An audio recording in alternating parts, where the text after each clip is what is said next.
highlighted, annotated, sticky notes everywhere, hours and hours of careful reading, meticulous note-taking, every important passage marked, every key concept flagged, and the person who studied it this way remembers almost nothing.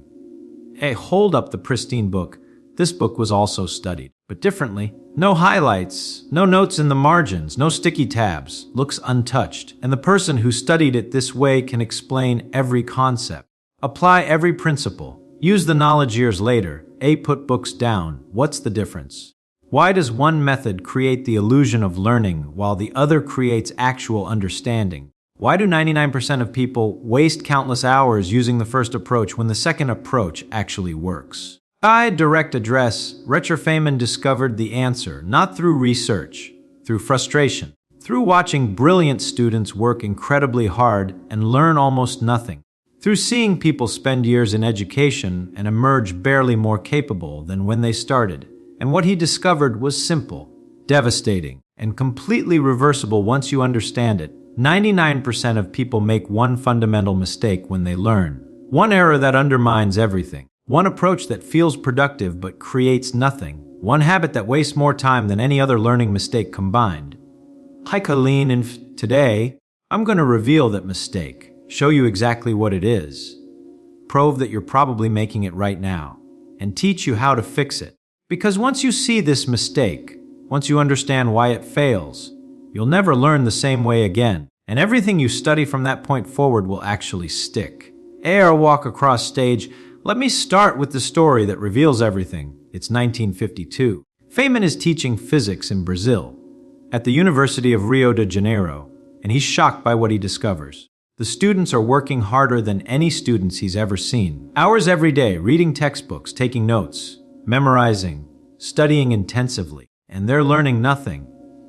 Build the scenes are not nothing in the sense of not much, nothing in the sense of literally nothing. Zero understanding.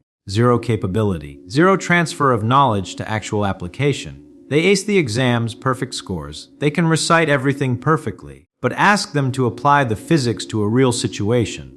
Something simple, something obvious, and they're completely lost. Share his investigation. So Feynman investigates. What's going wrong? These are smart students. They're working hard. They're spending the time. Why aren't they learning? And he discovers something that shocks him. Something so fundamental that it explains not just Brazilian physics education, but most learning everywhere. Cray revealed the mistake. The students are studying words instead of studying reality. They're learning language instead of learning concepts. They're acquiring the ability to talk about physics without acquiring any understanding of actual physics. And they don't even realize they're doing it. They think they're learning physics. They're working hard at learning physics.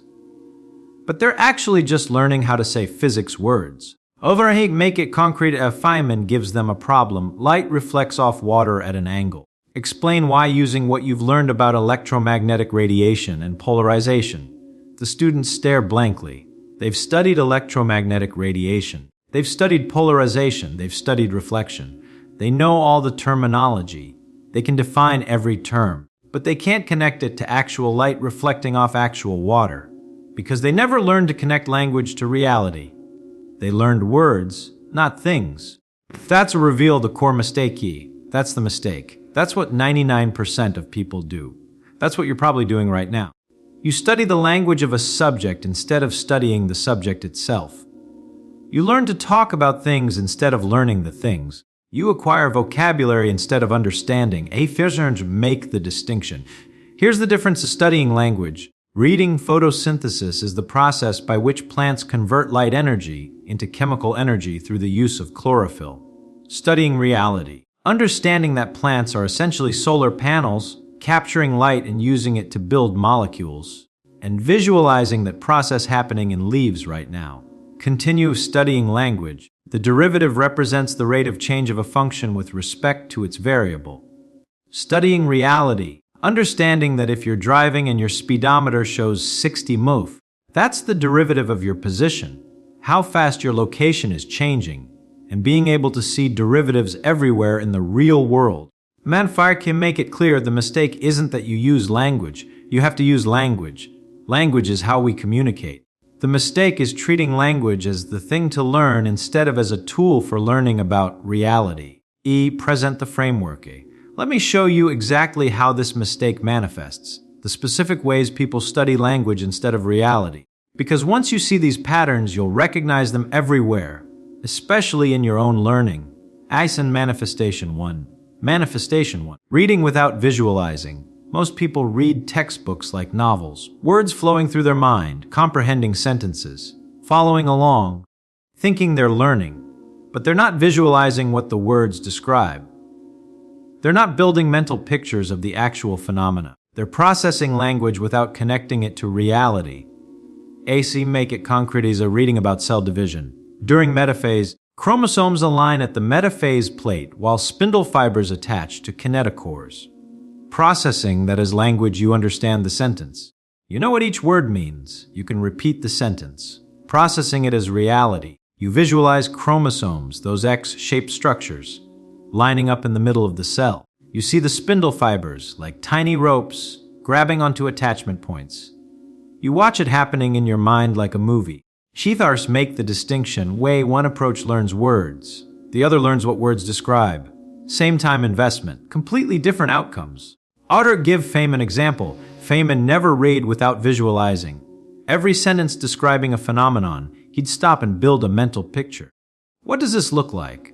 What's actually happening? How would I see this if I could watch it? That's why his understanding was so deep. He wasn't learning physics language. He was learning actual physics. The language was just a tool for accessing reality. Manifestation 2. Manifestation 2. Memorizing definitions without understanding reference. This is epidemic. People memorize what things are called without understanding what they are. They learn the label without learning the thing the label points to. But I'll actually make it concretus or biology class. Mitochondria are the powerhouse of the cell. Memorize that? Great. What are mitochondria? Not what are they called. What are they? What do they actually do? How do they work? What's the mechanism? Most people can't answer. They memorize the slogan without understanding the reality.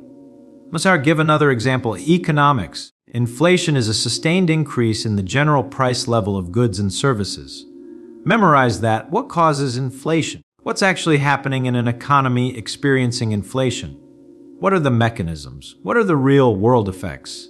Can't answer. You've learned the definition without understanding the phenomenon. I make the point. Definitions are language about reality. Learning definitions without understanding reality is studying language, not studying the subject. Give Feynman's approach where Feynman never memorized definitions. He built understanding of phenomena. Then the definitions were just convenient labels for things he already understood. He'd ask you, what is this actually? What's happening? How does it work? Only after understanding would he care about what it's called. Manifestation 3. Taking notes without processing. Lectures, textbooks, videos. People frantically taking notes, writing down everything, capturing all the information, and learning nothing. Aker explain why. Because note-taking without processing is transcription, not learning. You're copying language from one place to another. Information passes through your hands without passing through your understanding. Make it concrete lecture on World War II. Professor talks about the Treaty of Versailles. You write, Treaty of Versailles 1919 ended WWI, imposed harsh penalties on Germany, contributed to WWI, captured the information, didn't process it, didn't think about what this actually means, didn't visualize the historical reality, just transcribed language. Show the alternative. Processing while listening, Treaty of Versailles. The victors punished Germany severely, made them pay for the war, probably created resentment, economic hardship, national humiliation. That would create conditions for someone like Hitler to rise. This wasn't just a treaty, this was creating the causes of the next war. Now you're thinking about reality, not just recording language. Give Feynman's practice. Feynman took minimal notes, instead he thought, processed. Built understanding in real time. His notes were questions, connections, things to explore, not transcriptions of what was said. Manifestation 4. Reviewing notes without reconstructing understanding. After taking all those notes, people review them, reread them, go over them again and again. Feels productive. It's not explain why. Rereading notes is recognizing language you've seen before, Recognition isn't understanding. You're not rebuilding the knowledge. You're not reconstructing the reality. You're just getting familiar with words. Ache, make it concrete. Your notes say, mitochondria generate ATP through cellular respiration. Reading that, yep, I've seen that before. I know that. Do you? Close the notes. Explain how mitochondria actually generate ATP. What's the mechanism? What's happening step by step? Can't do it. You recognize the language without understanding the reality. Hey, show the alternative, close the notes. Blank page. Reconstruct from memory. Mitochondria take in glucose, and oxygen. They break down the glucose through several steps. This releases energy, which they use to make ATP. The ATP then, where you get stuck, that's where your understanding is weak. That's what you actually need to study. Jiv Feynman's method. Feynman never reviewed notes. He reconstructed understanding. Tried to explain concepts without looking. Where he couldn't, he knew he needed more work on that specific thing. A manifestation. 5. The manifestation. 5. Using flashcards for concepts. Flashcards work for pure memorization. Languages, capitals. Takes things that are just arbitrary associations. But 99% of people use flashcards for concepts. For understanding, for things that aren't just memorization, and it doesn't work.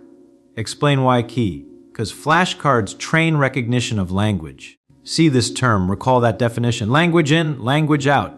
No connection to reality. Ours make it concrete, our flashcard front. Newton's second law, back F-ma, you drill this. See, Newton's second law, instantly think F-ma, perfect recall. But what is Newton's second law? Not the formula. What's the actual principle? What does it mean? When does it apply? How do you use it? Flashcard didn't teach that. Flashcard taught you to recognize language. X show what's needed. Understanding Newton's second law forces cause acceleration. More force, more acceleration. More mass, less acceleration. You can feel this when you push a shopping cart versus a car. You can see it when you kick a soccer ball versus a boulder. You can apply it to calculate how much force is needed to accelerate something specific. That's understanding reality. Can't get that from flashcards. Bring manifestations together. So those are 5 manifestations of the mistake. Reading without visualizing. Memorizing definitions without understanding reference. Taking notes without processing. Reviewing notes without reconstructing. Using flashcards for concepts. Make the point all 5 are studying language instead of studying reality. All 5 feel productive. All 5 create the illusion of learning. All 5 fail to create actual understanding. Present the solution. So how do you fix this? How do you study reality instead of studying language? How do you avoid the mistake 99% of people make? Feynman had specific practices, concrete methods, ways to ensure you're connecting language to reality instead of just accumulating words. Method 1, the visualization test. After reading anything, a paragraph, a page, a section, stop, close your eyes. Visualize what you just read. Build a mental movie of the actual reality being described. If you can't visualize it, you didn't understand it. You just process language without connecting to reality. Make it practical. Reading about photosynthesis, stop after each step. Visualize it. See the chlorophyll molecules. See the light hitting them. See the electrons getting excited. See the energy being captured. See the carbon dioxide being turned into glucose. Can you see it? Really see it? If yes, you understood. If no, you just read words without understanding what they describe. How could give the practice, make this a habit, read. Visualize, read, visualize. Constantly converting language into mental pictures of reality. This is slower than just reading. Much slower.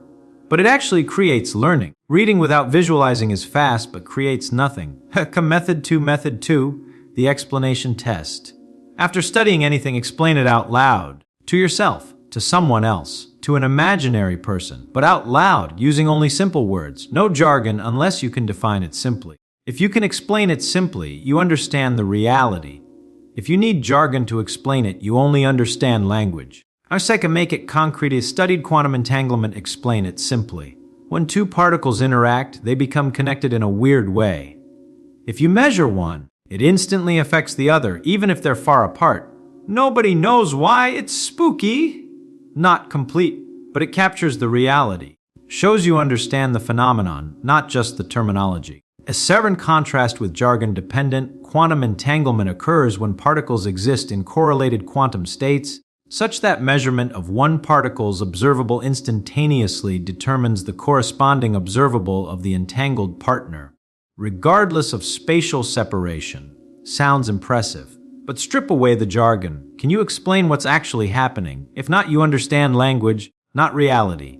Should give Feynman's standard of Feynman's test. Can I explain this to a bartender? Someone with no technical background. Someone who needs simple language. If yes, understanding is real. If no, more work needed. Eka Method 3, the connection test. After learning something new, connect it to 3 things you already know. 3 different things. From different domains if possible. If you can make connections, you understand the underlying reality. If you can't, you just know isolated language. Make it concrete, learning about compound interest connected.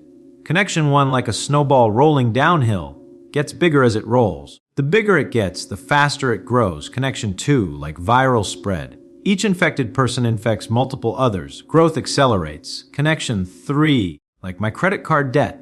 That's compound interest working against me.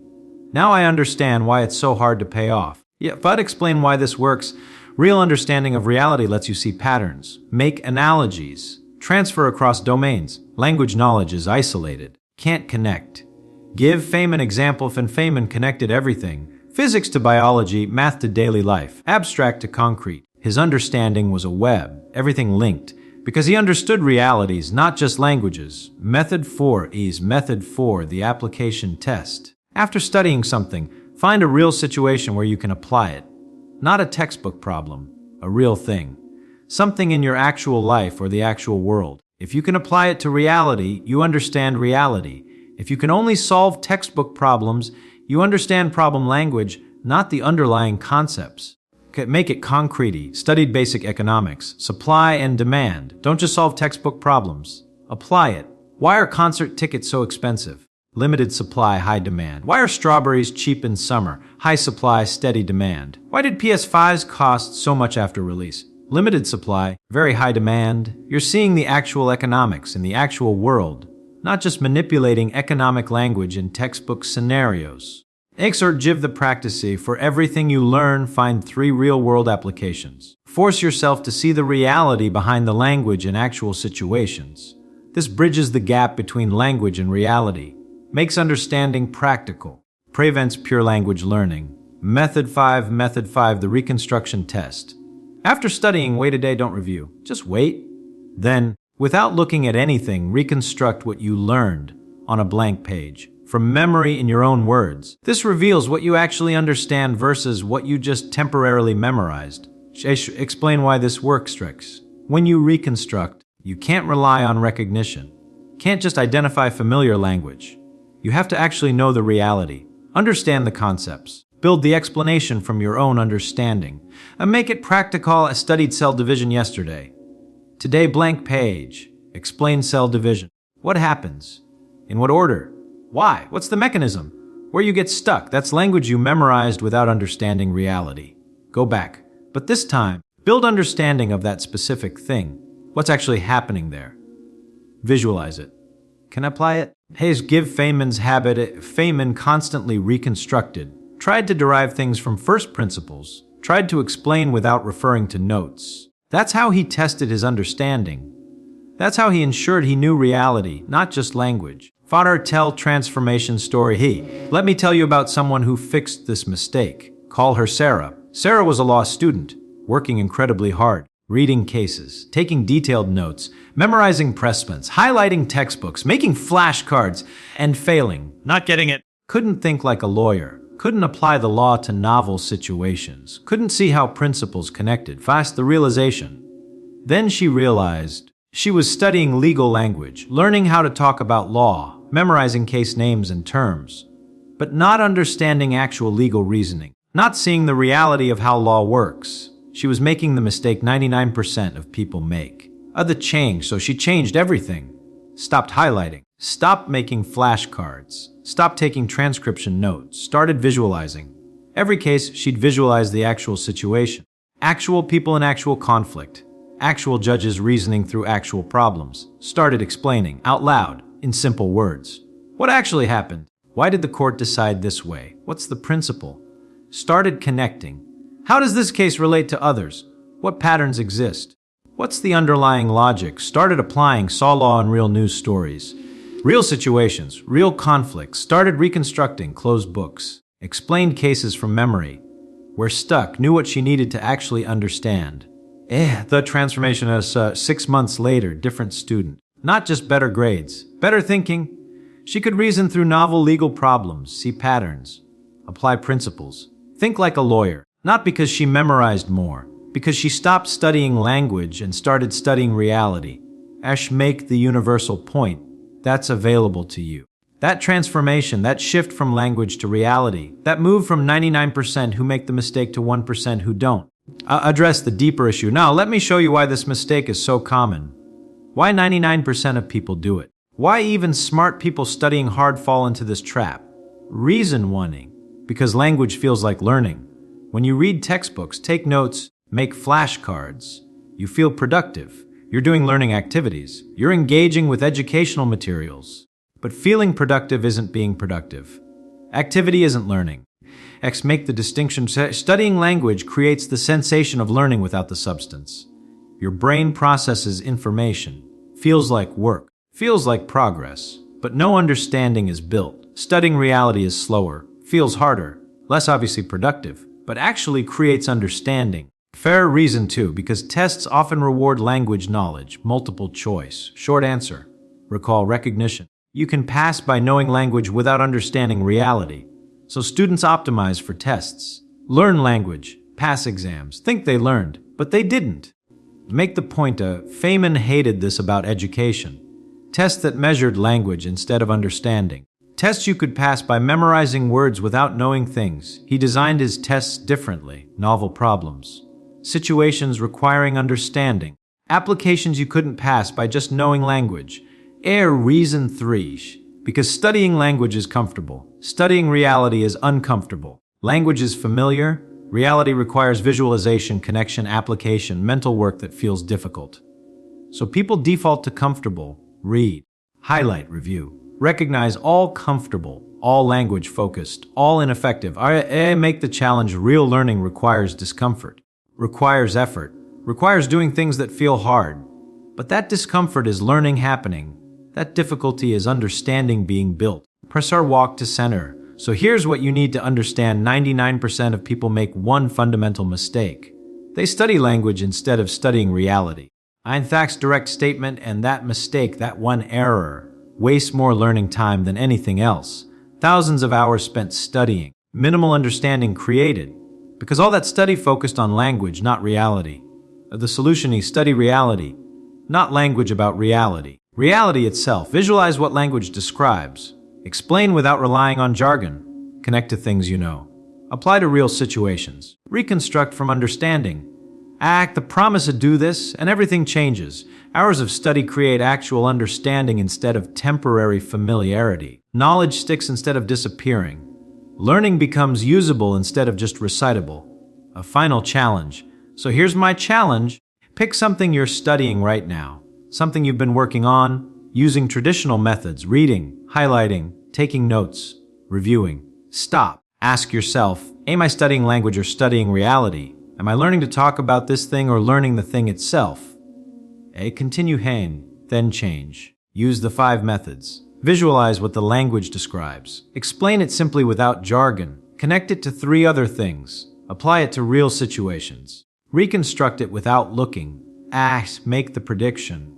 You'll immediately feel the difference between processing language and understanding reality, between feeling productive and being productive, between studying and learning. Final statement, and not 99% of people study language instead of reality. That's the mistake. That's what wastes their time. That's why they work hard and learn little. Pauses. Don't be the 99%. Study reality, not language. That's what Feynman did. That's how smart minds actually learn. Thank you. That's your BT, and if you want to understand more about how Feynman learned, the specific techniques, the detailed practices, the actual methods for connecting language to reality, do me a favor, like this video and subscribe to the Mind of Richard Feynman channel. We're exploring how to actually learn, how to study reality instead of language, how to build understanding that lasts. Join us. Let's avoid the mistake 99% make. See you in the next one.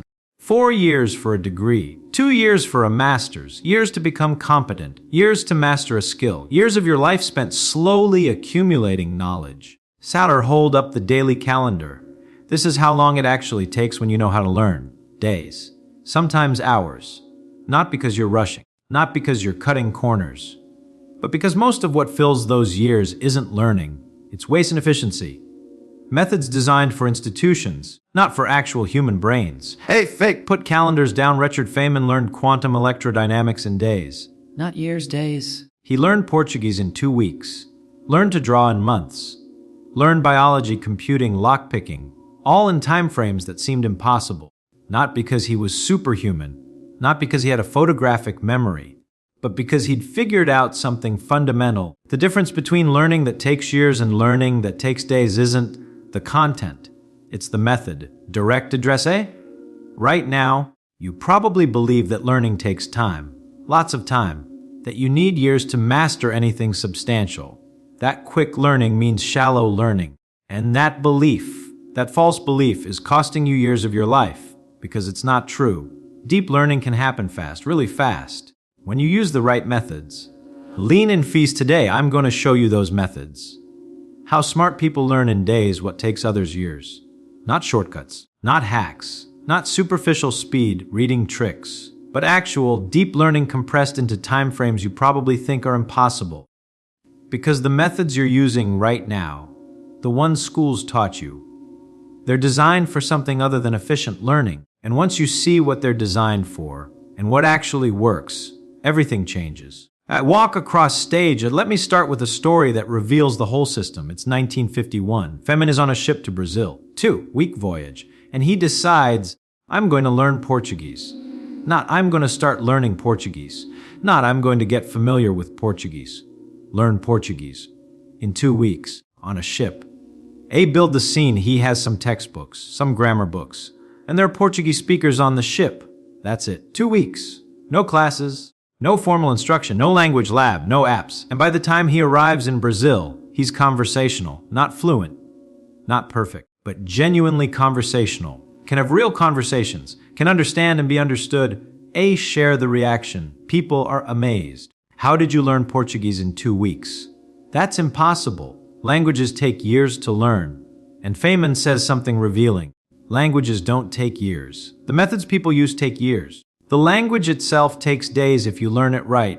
Make the point, Taos, that's the key insight. That's what changes everything. It's not the content that takes years, it's the method. Bad methods take years. Good methods take days. Same content, same mastery level, completely different time frame. Present the framework, so what's the difference? What makes some methods take years while others take days? Let me show you the 3 core principles. The things that separate fast learning from slow learning. The things Feynman understood that most people never figure out. Principle 1. Principle 1, eliminate everything that isn't learning. Here's what shocks people when they analyze it. In traditional education, maybe 10% of the time is actual learning. The rest is administration, testing, review, weighting, logistics, and activities that create the appearance of education without the substance. Make it concrete. A typical college course. 3 hours of class per week, 15 weeks, that's 45 hours of instruction. Plus homework, studying, projects, maybe another 100 hours. Total, 150 hours over 4 months. But how much of that is actual learning? How much is new information being processed and integrated? Break it down. Class time, half is review of previous material. A quarter is administrative, taking attendance, announcements, logistics. Maybe a quarter is new content. So from 3 hours of class, maybe 45 minutes of actual learning. Homework, half is busy work. A quarter is struggling with unclear instructions. Maybe a quarter is actual learning. So from 10 hours of homework, maybe 2 hours of learning. Add it up, Esai, from 150 hours invested, maybe 20 hours were actual learning. 20 hours spread over 4 months. That's why it feels like learning takes forever. Because 90% of the time isn't learning. Show the alternative. But what if you eliminated everything that isn't learning? What if you concentrated those 20 actual learning hours into consecutive days? 20 hours of focused learning over 1 weekend, or 4 5-hour days. That's it. That's the actual learning content of a semester-long course, compressed. Give Feynman an example. This is what Feynman did. He didn't spread learning over months. He didn't pad it with busy work and review and logistics. He identified the actual learning, the new information, the new skills, and he focused exclusively on that. Portuguese. Strip away the classroom time, the homework, busy work, the formal instruction, the scheduled classes. What's the actual learning? Understanding grammar patterns, acquiring vocabulary, practicing conversation. Maybe 30 hours of actual work, concentrated into 2 weeks. To make the principle clear, eliminate everything that isn't learning. Test yourself. Is this activity actually processing new information, building new understanding, developing new skill? If no, cut it. Most of what fills learning time isn't learning. It's scaffolding, padding, institutional necessity. Cut it all. Focus only on actual learning. First, Principle 2. Principle 2, learn by doing, not by preparing to do. Here's the typical approach: study first. Prepare thoroughly. Make sure you understand everything before you attempt anything. Only practice once you're ready. That approach takes forever, because you're never ready. You're always preparing. I make the contrast of Feynman's approach: start doing immediately. Day 1. Even when you don't know what you're doing, especially when you don't know what you're doing. Learning happens through doing, not through preparing to do. So do first. Learn through the doing. Prepare only when doing reveals what you need to prepare. Give concrete example. A traditional language learning: study grammar for months, memorize vocabulary for months, practice pronunciation for months, then maybe try to have a conversation. Result: years of study still can't converse. Because all the preparation doesn't actually teach conversation. Only conversing teaches conversation. Show Feynman's approach of Feynman learning Portuguese started having conversations day 1, badly, with massive errors, constantly getting stuck. But each attempt revealed exactly what he needed to learn. I can't express past tense. I need to learn past tense verbs. Right now. Learn those. Try again. I don't know the word for this common thing. I need that word. Right now. Get it. Try again. Learning driven by doing. Immediate application. No wasted preparation on things he wouldn't need yet. Make it practical. Want to learn programming. Don't spend months studying syntax. Write a program day 1. It won't work. Fix the errors. Each error teaches you something specific you need to know. Learn exactly that. Try again. Want to learn to draw. Don't spend weeks studying theory. Draw something day 1. It will look bad. Identify what's wrong. Learn exactly how to fix that specific problem. Try again. I make the principle clear: learn by doing, not preparing. Doing creates immediate feedback, shows you exactly what you need to learn, prevents wasting time on things you don't actually need, compresses months of preparation into days of targeted learning. Principle 3. Principle 3, focus on high leverage concepts, not comprehensive coverage. Traditional education tries to teach you everything. Complete coverage, every topic, every subtopic, every detail. Comprehensive. That takes forever, because most of what you learn has low leverage, minimal impact, doesn't generalize. Make the distinction, and smart learners identify high leverage concepts, the 20% of content that gives you 80% of the capability, the core principles that generate understanding of everything else, the patterns that repeat everywhere. Learn those first, deeply. Then everything else becomes easy or unnecessary.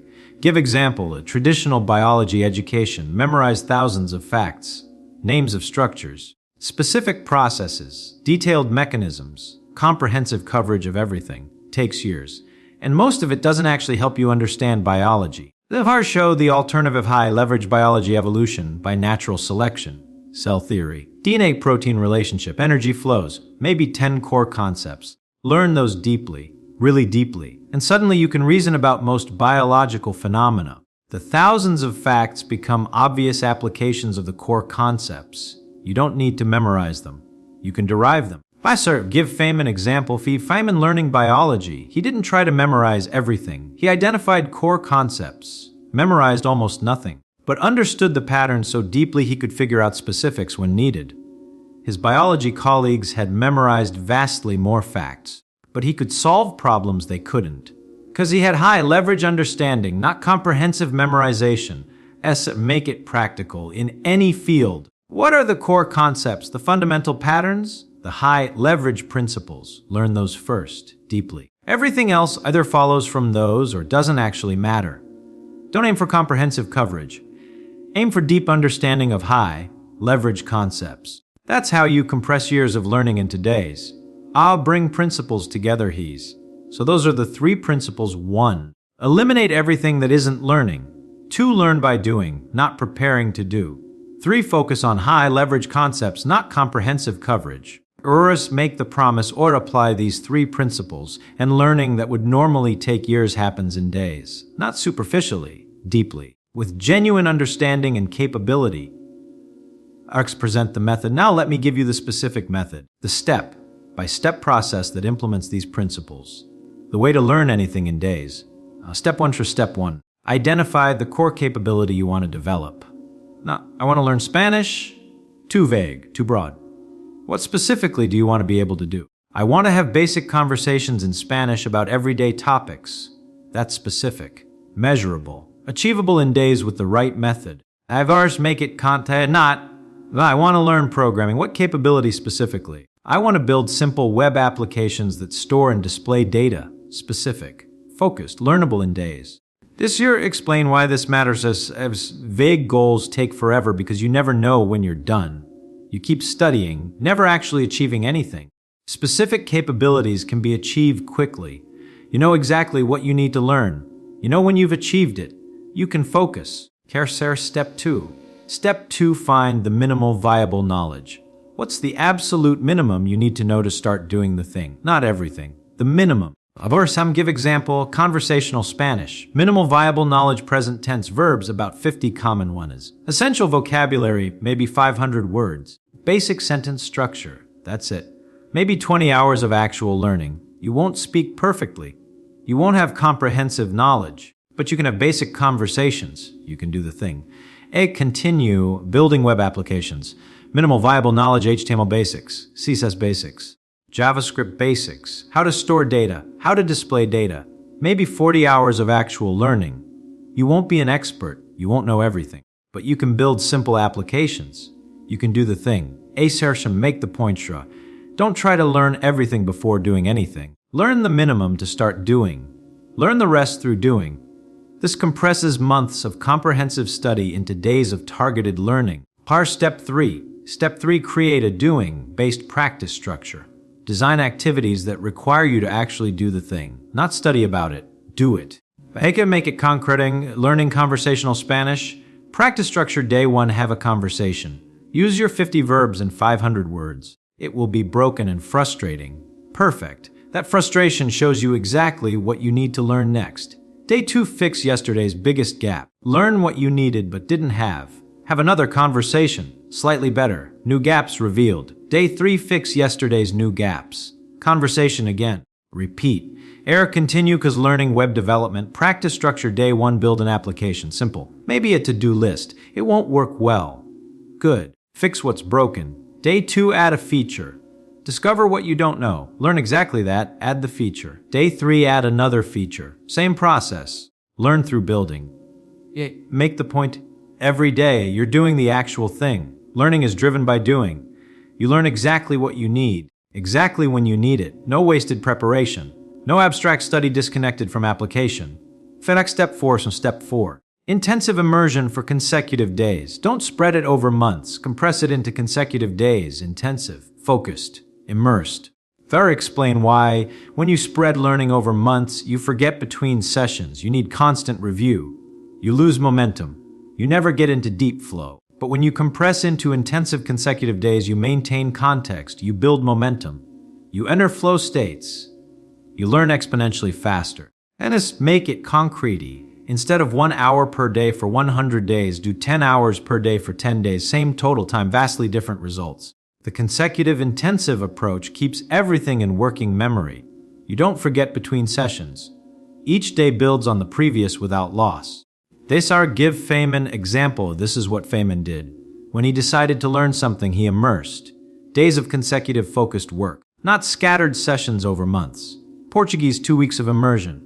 Biology intensive periods of focused study.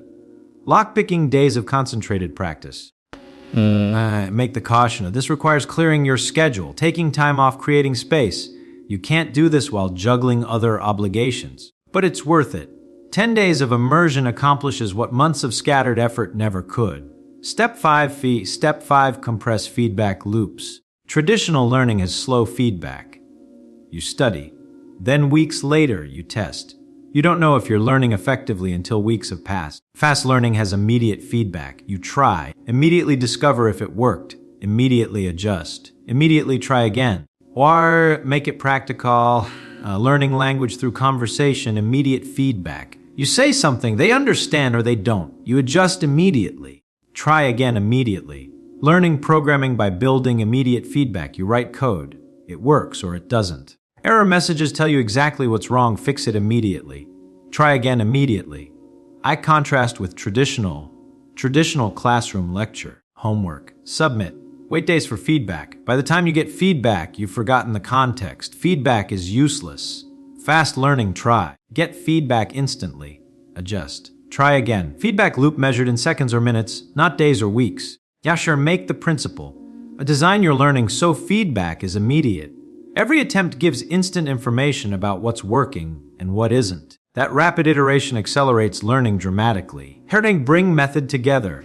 So that's the 5-step method. 1. Identify specific capability. 2. Find minimal viable knowledge. 3. Create doing-based practice. 4. Intensive consecutive immersion. 5. Compress feedback loops. Ian make the promise. Use this method, and you can learn in days what normally takes months or years. Not superficially, with genuine capability, deep enough to actually do the thing. Tell transformation story. Let me tell you about someone who used this method. Call him Alex. Alex wanted to learn data science. He'd enrolled in an online course, traditional approach, videos, lectures, homework. Scheduled over 6 months. Slow, steady progress. 3 months in, he'd learned a lot of theory. But he couldn't actually do data science. Couldn't build anything real. Couldn't apply the knowledge. The shifter. Then he learned about Feynman's method, and he scrapped the traditional approach completely. He took 1 week off work, 7 days, intensive immersion, and he designed a doing-based learning structure. As his approach go all. Build 3 real data analysis projects, specific, measurable, minimal knowledge, basic Python, pandas library, visualization basics, statistical concepts, maybe what would normally be 2 weeks of traditional study. Practice structure. Day 1, start building project 1. Get stuck immediately. Learn exactly what he needed to get unstuck. Build more. Get stuck again. Learn, build. Repeat the week of day 1. Lots of getting stuck, lots of learning, slow progress, frustrating. But project 1 started taking shape. Day 2, still getting stuck, but less. Building faster. Learning exactly what he needed as he needed it. Day 3, project 1 done. Crude but functional. Started project 2, used what he'd learned. Went faster. Day 4, project 2 done, patterns emerging. Project 3 started. Days 5 through 7, project 3 done. Refinements, improvements. Real capability developing, the result of 1 week. 3 real projects completed. More actual capability than 3 months of traditional study had developed. Not because he rushed, because he eliminated waste, learned through doing. Focused on high-leverage skills, immersed intensively, and got immediate feedback. The follow-up, 2 months later, he got a data science job, despite only 1 week of focused learning, because that 1 week developed real capability. The traditional 3 months had developed theoretical knowledge without practical skill. Make the universal point. That's available to you. That compression, that acceleration, that ability to learn in days instead of years, not by cutting corners. Not by learning superficially, but by eliminating waste, focusing on what matters, and learning through intensive doing. Address objections. Now, some objections you might have, but doesn't deep learning require time? Don't you need years to really master something? Answer. Deep learning requires intensive focused practice. Not time. You can get more deep practice in 10 intensive days than in a year of scattered hours. Mastery takes time to develop. Yes, but initial competence. The ability to actually do the thing at a functional level, that can happen in days with the right method. And initial competence is where most people give up. They spend years trying to reach basic capability using slow methods, then quit before getting there. Fast methods get you to initial capability quickly. Then you can decide if you want to continue to mastery. But at least you have the capability. You can do the thing. Second objection, but won't I forget if I learn so quickly? Don't I need spaced repetition over time to retain? Ansat answer, you forget abstract knowledge studied in isolation. You don't forget capabilities you've actually used to do real things. When you learn through intensive doing, you're not just memorizing, you're building skills. Skills stick better than abstract knowledge. And if you do need to retain abstract knowledge, you can add spaced repetition after the intensive learning. But the intensive immersion creates the initial learning. Spaced repetition just maintains it. Mosir's third objection. But I don't have time to take 10 days off for intensive learning. Fox answer, You're already spending the time, just spread over months, with massive waste, inefficiently. Take the total time you'd spend learning something the traditional way. Compress it. Eliminate the waste. And you'll find it fits into much shorter intensive periods. 1 week of intensive immersion replaces 6 months of scattered study. You're saving time, not spending more. Make the choice clear. The question isn't, do you have time for intensive learning? The question is, do you want to spend months learning slowly or days learning fast? At present, the deeper principle. Here's the deeper principle behind all of this. Schools aren't designed for fast learning. They're designed for institutions, for schedules, for standardization, for processing large numbers of students, for credentialing. Make it clear fast learning is inconvenient for institutions. Can't standardize it, can't schedule it easily, can't process masses through it, can't credential it simply. So institutions use slow methods. Not because slow is better, but because slow is institutionally convenient.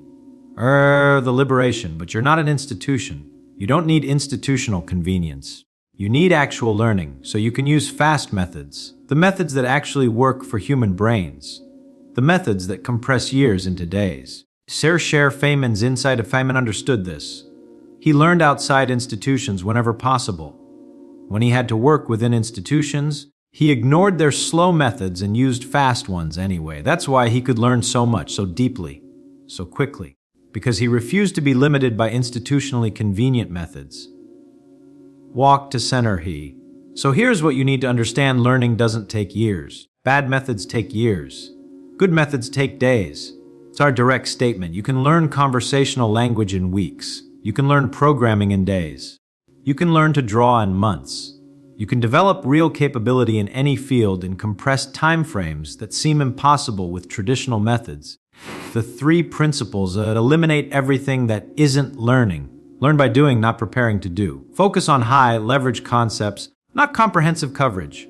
Not for the 5 steps to identify specific capability. Find minimal viable knowledge. Create doing-based practice. Intensive consecutive immersion. Compress feedback loops. Ask at the promisee, use these and years compress into days. Not because you're rushing, not because you're cutting corners, but because you're eliminating waste and focusing on what actually creates learning.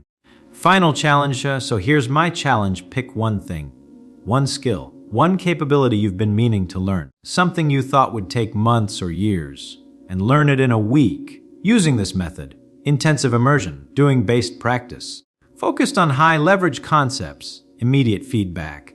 Make the prediction, you'll be shocked how much you can learn, how deep you can go, how capable you can become in just 1 week of focused, efficient, intensive learning.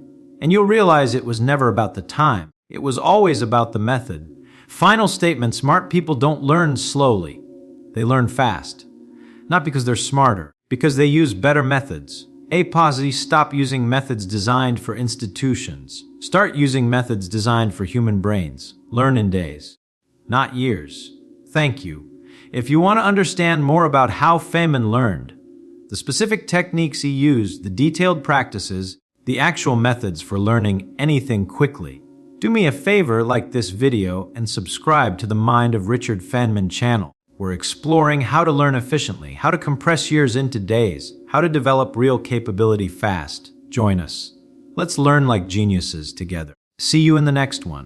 You spend hours filling the glass, reading, studying, watching videos, taking courses, pouring information in drop by drop until the glass is full. And then you walk away. And when you come back, gesture to the puddly. It's gone, evaporated, leaked away, disappeared. Sets her direct addresser. You've experienced this. You spend weeks learning something. You understand it. You know it. You could explain it. The glass is full. And then 2 months pass. And you try to recall what you learned and it's gone. Not all of it. But most of it, the glass is empty again. You're starting from almost nothing. Walk across stage Y. Why does everything you learn disappear? Why can't you retain information? Why does your brain seem to have a leak? Is it age? Is it intelligence? Is it your memory? Are you broken somehow? No. Your learning is disappearing for a very specific reason. A reason Richard Feynman discovered. A reason that has nothing to do with your capability and everything to do with a fundamental misunderstanding of what learning actually is. Today, I'm going to show you why everything you learn disappears. The real reason, not the obvious answer, not the answer teachers give you.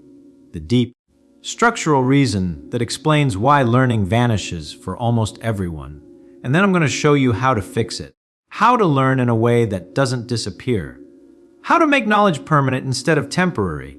How to fill the glass and keep it full. Begin with a story. Let me start with a story that reveals everything. This is about Feynman, but it's really about all of us. It's the 1940s. Feynman is a young physicist at Princeton. Brilliant. Everyone knows he's brilliant. He's taking advanced courses, acing exams, impressing his professors. And then he encounters a problem, a real problem. Not a textbook problem. A real research question that nobody knows the answer to, and he can't solve it. How to build the tension?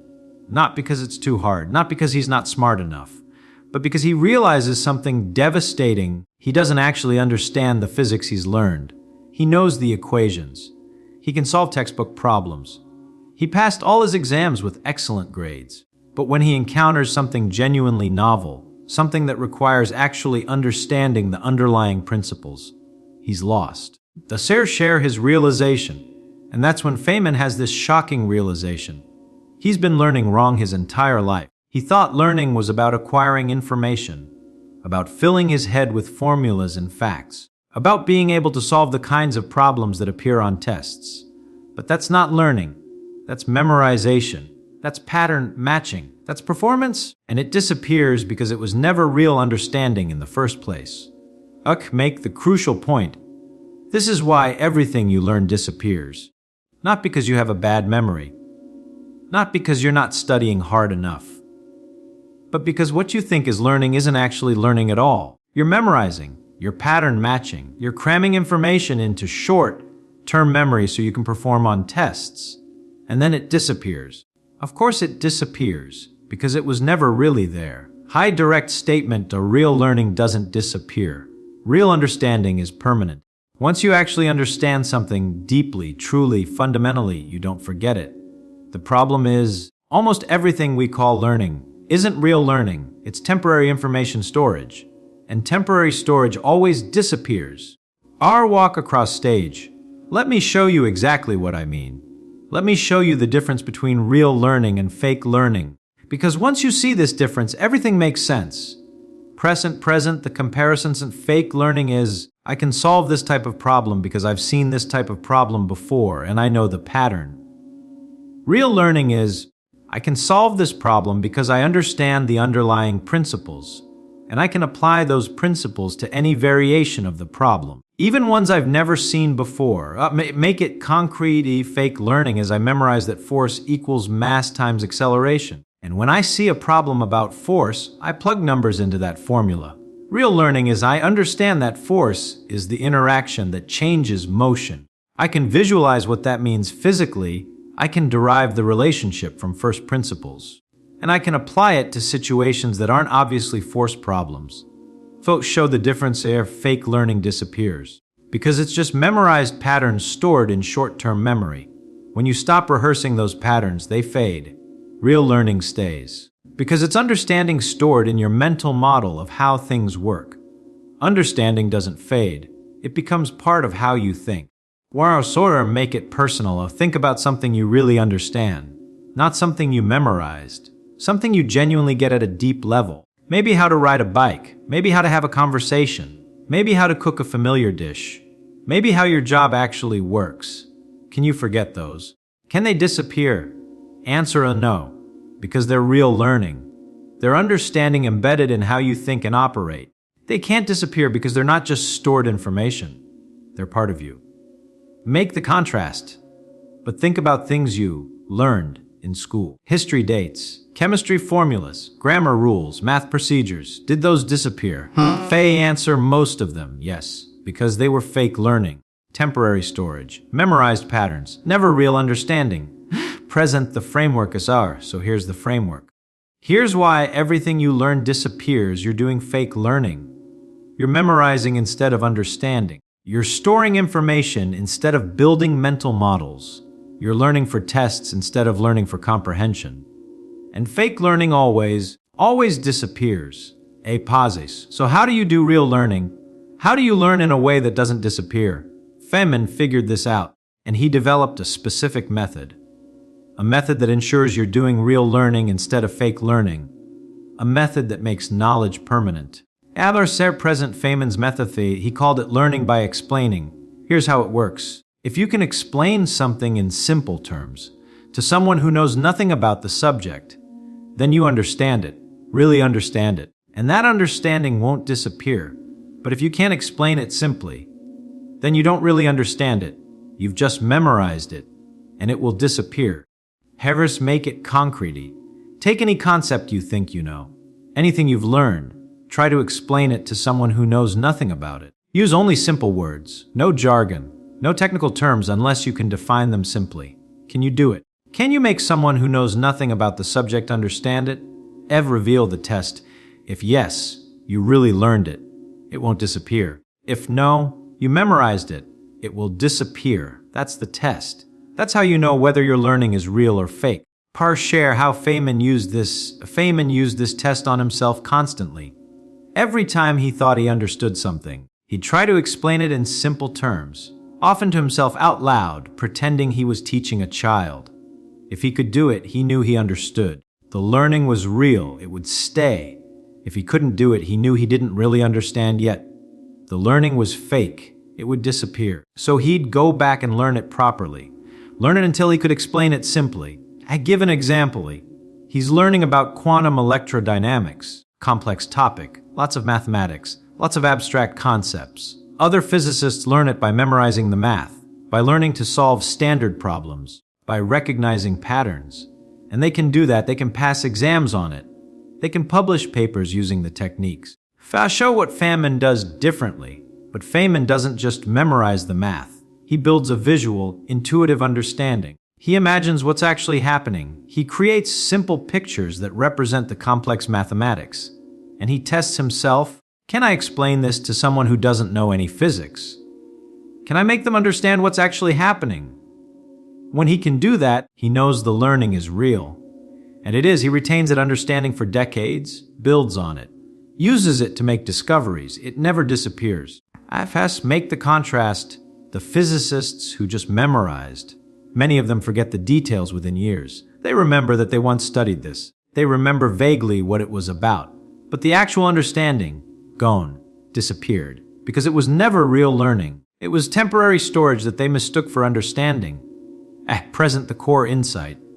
Here's the core insight. Information disappears. Understanding doesn't. If your learning is made of information, facts, formulas, procedures, patterns, it disappears. Because information is stored in memory, and memory fades. But if your learning is made of understanding, mental models, principles, causal relationships, deep structure, it doesn't disappear. Because understanding changes how you think. And that change is permanent. Make it practically. So how do you create understanding instead of just accumulating information? How do you ensure your learning is real instead of fake? Feynman had a specific process, 4 steps. Follow these 4 steps and your learning won't disappear. Step 1. Step 1. Choose a concept you want to learn. Not a fact, not a formula, a concept, an idea, a principle, something with meaning and structure. The French Revolution happened in 1789. That's a fact. Will disappear. Why revolutions happen? That's a concept. Can become understanding. Step 2. Step 2. Try to explain the concept in simple terms, as if teaching it to someone who knows nothing about the subject. Write it out, or say it out loud. Use only simple words. No jargon unless you define it simply. Make it clear enough that a 12-year-old could understand. Step 3. Step 3. Identify gaps in your explanation. Where did you get stuck? Where did you need to use complicated terms? Where couldn't you explain simply? Where did your explanation break down? Those gaps are where your understanding is weak. Those gaps are where you're relying on memorized information instead of real understanding. Step 4. Go back to the source material and fill those gaps, but don't just reread. Study specifically to understand the gaps. Build a mental model. Create a simple explanation. Test it by explaining again. Repeat until you can explain the entire concept simply, with no gaps, with genuine clarity. Make the promise to do this, and your learning won't disappear. Because you've converted information into understanding. You've built a mental model. You've made the knowledge part of how you think. And that doesn't fade, that stays. Ours share a powerful story. Let me tell you about someone who discovered this.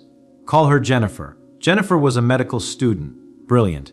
Hardworking. Spent hours every day studying, memorizing anatomy, physiology, pharmacology, thousands of facts, and she did well on exams. She could recall information when needed. She passed her courses with good grades. The problems, but then she started seeing patients, real patients, with complex, ambiguous symptoms, situations that didn't match textbook cases, and she struggled. Not because she hadn't studied, but because she'd memorized without understanding. She knew facts. She didn't understand medicine. The crisis is she'd look at a patient and think, I studied this. I know I studied this, but I can't remember. The information is gone. And she'd panic. What's wrong with me? Why can't I remember? I spent so many hours studying. Then the realization. Then a mentor told her about Feynman's method, about the difference between memorizing and understanding, about learning by explaining. And she realized she'd been doing fake learning, cramming information for exams, never building real understanding. Of course, it disappeared. Yes, the transformation. So she changed her approach completely. She stopped trying to memorize, started trying to understand. Every concept, she'd explain it simply, out loud to herself. How would I explain this to someone with no medical knowledge? Every system in the body, she'd create a simple mental model. How does this actually work? What's the mechanism? What's the logic? Every disease. She'd understand the why, not just memorize the what. Why does this happen? What's breaking down? What's the chain of causation? The result, and something remarkable happened. She stopped forgetting. The knowledge stopped disappearing. Not because her memory got better, but because she was finally doing real learning, building understanding, creating mental models, making knowledge permanent. 6 months later, she was one of the best students in her class, not because she memorized more, but because she understood deeply. And deep understanding doesn't disappear. Or actually make the universal point. That's available to you too. That transformation from fake learning to real learning, from disappearing knowledge to permanent understanding, you just have to change your approach. Stop trying to memorize. Start trying to understand. Stop cramming information. Start building mental models. Address the deeper issue. Now here's the deeper issue. The reason most people do fake learning instead of real learning isn't because they're lazy or stupid. It's because the entire education system is designed for fake learning. School measures learning through tests. Tests measure recall. How much information can you retrieve on demand under time pressure? That measurement system incentivizes memorization. Why build deep understanding when the test just asks you to recall facts? Why explain simply when you can just pattern match to the answer? Make the points. So students optimize for tests. They memorize, they cram. They learn to recognize problem types and apply memorized procedures. And they call that learning. And teachers call that learning. And parents call that learning. But it's not learning. It's performance. It's short-term information storage. And it disappears the moment the test is over. A-share research. Studies have shown this devastatingly. Researchers test students on material they learned months or years earlier, material they got A's on, material they learned thoroughly. And most of them remember almost nothing. The information has disappeared, completely gone. Or make it personal, you know this is true. You experienced it. You got good grades in subjects you now remember nothing about. You passed exams on material that has completely vanished from your memory. That wasn't your fault. That was the system teaching you to do fake learning, and fake learning always disappears. Present the solution, but you're not in that system anymore. You're learning on your own now, for your own purposes, for your own growth, so you can choose real learning. You can choose understanding over memorization. You can choose permanent knowledge over temporary storage. Also forgive the practical method. Here's how every time you learn something, test yourself with the Feynman technique. Can you explain it simply? Can you teach it to someone who knows nothing about the subject? Can you make it clear and intuitive? If yes, you really learned it. Move on. If no, you haven't learned it yet, go back, build understanding, create a mental model. Try again. Arashi, make it a habit. Make this your habit, your standard. Your definition of learning. Not, did I read about this? Not, can I solve practice problems? But, can I explain this simply? That's the standard. That's real learning. That's what stays. I can address the objection. Now, some of you are thinking, but this takes longer. It's slower than just memorizing. Answer directly. Yes, it is slower. Initially, you can memorize 50 facts in an hour, but you can only deeply understand maybe 3 concepts in an hour. So if you're measuring productivity by how much information you process, deep learning looks inefficient. Reveal the truth. But here's what happens over time. The memorized 50 facts disappear within weeks. The 3 deeply understood concepts stay forever. 6 months later, the memorizer has 0 of those 50 facts. The deep learner still has all 3 concepts and has built more understanding on top of them. The memorizer looks productive in the short term, but learns nothing in the long term. Everything disappears. Every hour of study is wasted. The deep learner looks slow in the short term, but accumulates knowledge in the long term. Nothing disappears. Every hour of study compounds. Share Feynman example.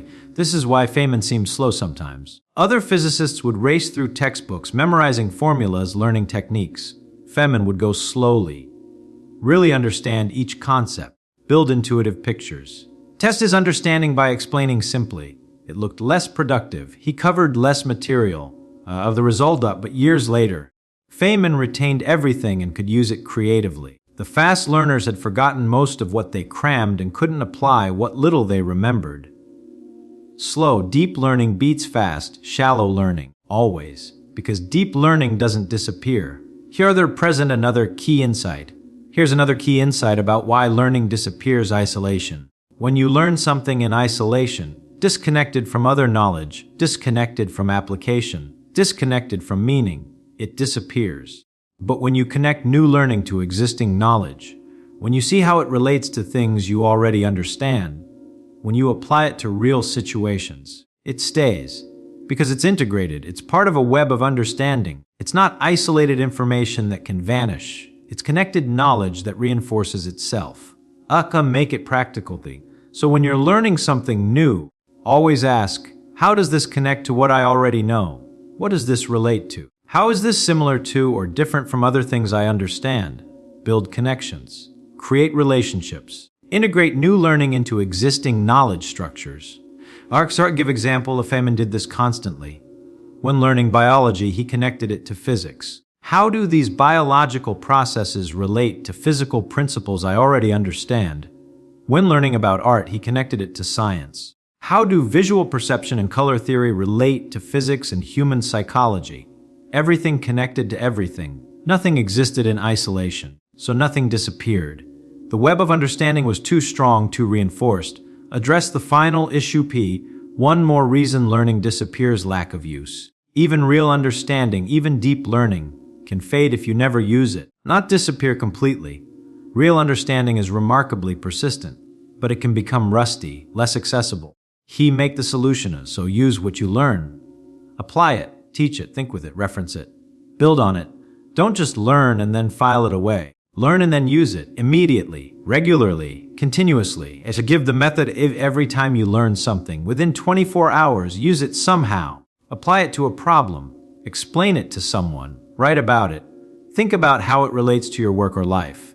That use reinforces the learning, proves it's valuable, keeps it accessible, prevents even real understanding from becoming rusty. Fair share final story. Let me end with one more story about Feynman. Late in his life, someone asks him, "You've learned so much. You've retained so much. You remember things you learned 50 years ago. How do you do it?" And Feynman says something profound: "I don't remember things. I understand things. And understanding doesn't disappear. That's the secret. That's the whole thing. That's why his learning didn't disappear while everyone else's did. He wasn't better at remembering. He was better at understanding. And understanding is permanent while memory is temporary. Erst walk to Sunnerfer, so here's what you need to know. Really know. Everything you learn disappears. But not because you're incapable. Not because your memory is bad. Not because you're not smart enough. Because you're doing fake learning. Memorizing instead of understanding. Storing information instead of building mental models. Learning for tests instead of learning for comprehension. The solution, real learning doesn't disappear. Deep understanding stays. Mental models persist. Integrated knowledge reinforces itself. So do real learning build understanding. Create mental models. Integrate knowledge. Test yourself by explaining simply. Use what you learn. Connect everything to everything. The promise you do that, and your learning stops disappearing. Knowledge accumulates.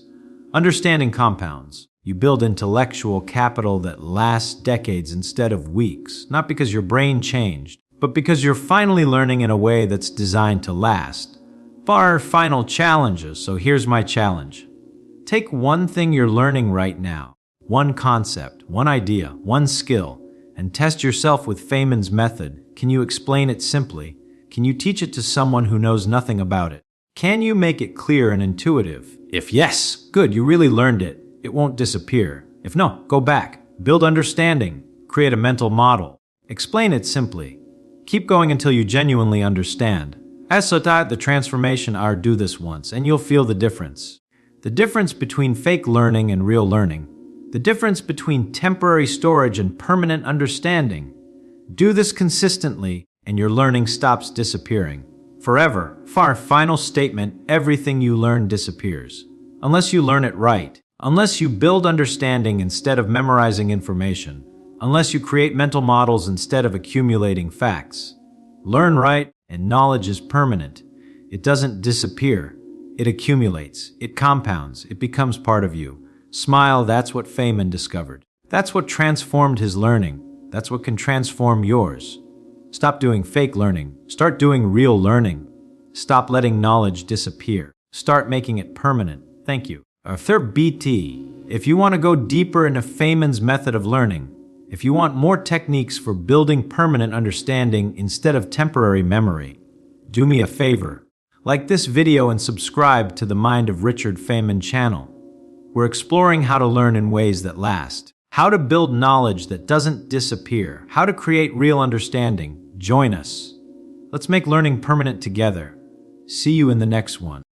On a routine flight between Helsinki and Tartu, a pilot glanced at his navigation instruments and felt a sudden cold wave of disbelief wash over him. The plane, which should have been coasting over the Baltic Sea, was inexplicably thousands of miles off course, hovering above a remote stretch of the Pacific Ocean on the opposite side of the world. Now this sounds like the opening to Lost Theme.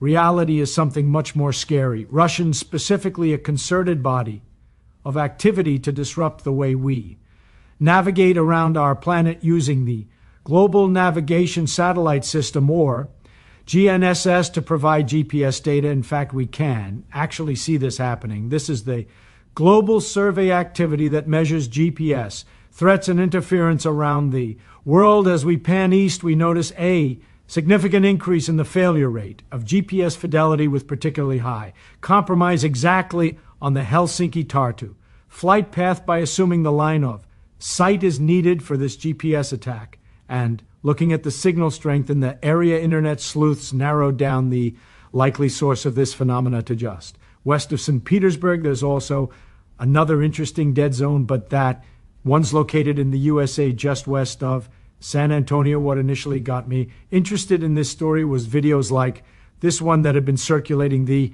internet for a while now, and show in the middle of a drone show hundreds of drones suddenly falling out of the sky. There was an internet rabbit hole that I went down, that other drone companies were using GPS jammers to sabotage their competition. But all this brings me to one point in a world where our main means of navigation, both military and civilian, is so easily compromised. What do we do about it? I wanted to find out.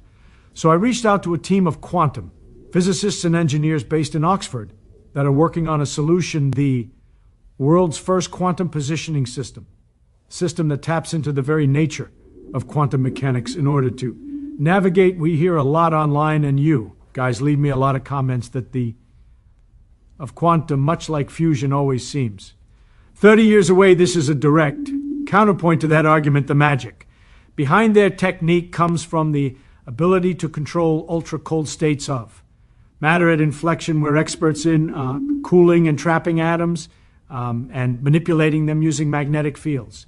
And light, and the reason that we do that is that if you cool down atoms exquisitely cold, few billionths of a degree above absolute zero, then you can create a new state of matter. It's called a Bose-Einstein condensate. What inflection are trying to do is develop a new approach to position sensing. But what exactly does that mean when we think about working out where we are on the planet? There are really two main ways of doing this. Either trilateration, which is used by GPS systems, where we have a constellation of GPS satellites in orbit, constantly sending out their position in the sky and the time on their local clocks. These radio signals travel outward at the speed of light from each satellite, and if you detect a GPS signal, you can look at your current time, subtract the time of the GPS signal, and this tells you how long it took for that GPS signal to arrive to you as all light. Waves move at the speed of light. The speed of light multiplied by this time difference tells you how far away the satellite is from you. You now know the distance, you just don't know the direction to this satellite. But if you can do this for 3 or more satellites, you can get a ring of overlapping possible positions that converges on a single point in the planet, telling you where you are. But actually GPS can be very easily spoofed and can be very easily jammed. So what I mean by jammed is it can happen for natural reasons. I'm in between large buildings, or I'm in a mountainous region, or maybe I'm under the ground, right? I'm on the tube. Trave. Ling around London, I'm not going to.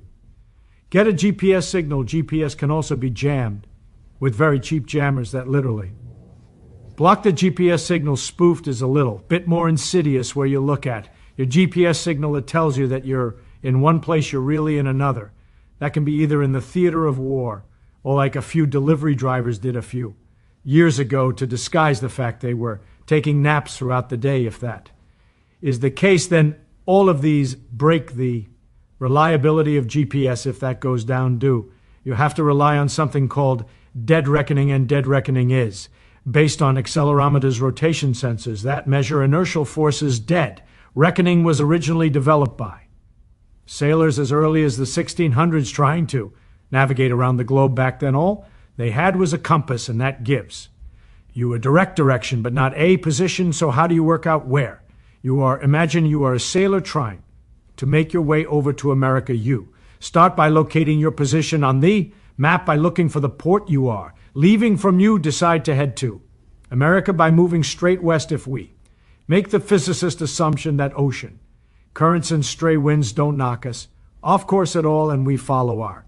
compass reading perfectly where we are on the map, is a simple question of how long we've been traveling multiplied by our speed. Sailors determined a ship's speed by a log with a rope tied to it. Overboard every 47 ft a knot was tied in the rope, and by counting how many knots were pulled out by the log, the ship could determine how fast it was moving.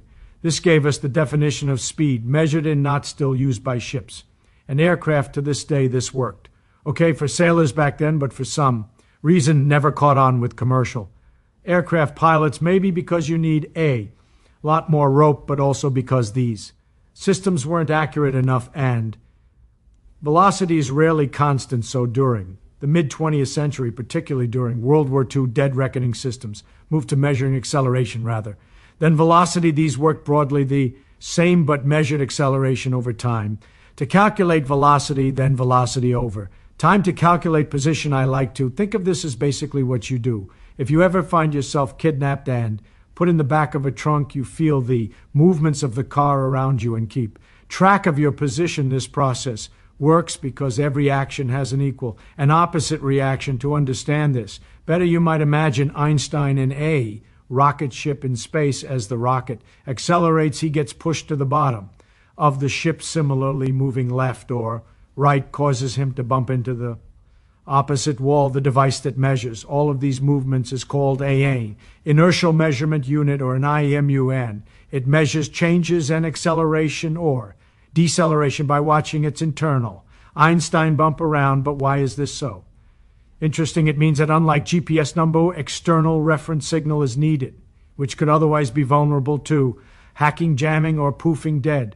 Reckoning systems just need to know where they started, and they can use the laws of the universe to determine the rest. They are effectively unhackable, assuming at least that no one has direct access to the device. An elegant solution for keeping track of reality. The problem with normal IMUS is that their sensitivity is limited, and the reason for that is that all of these sensors have an unavoidable level of drift and noise, and that drift and noise accumulates over time. So you start off with your known position, and you integrate forwards your local acceleration and rotation for a few minutes, a few hours, and a few days, and eventually the uncertainty of your position grows and grows and grows until it's no longer usable. So imagine you're a submarine, you're trying to go from the middle of the ocean through a narrow straits Essachan gap without broadcasting your position.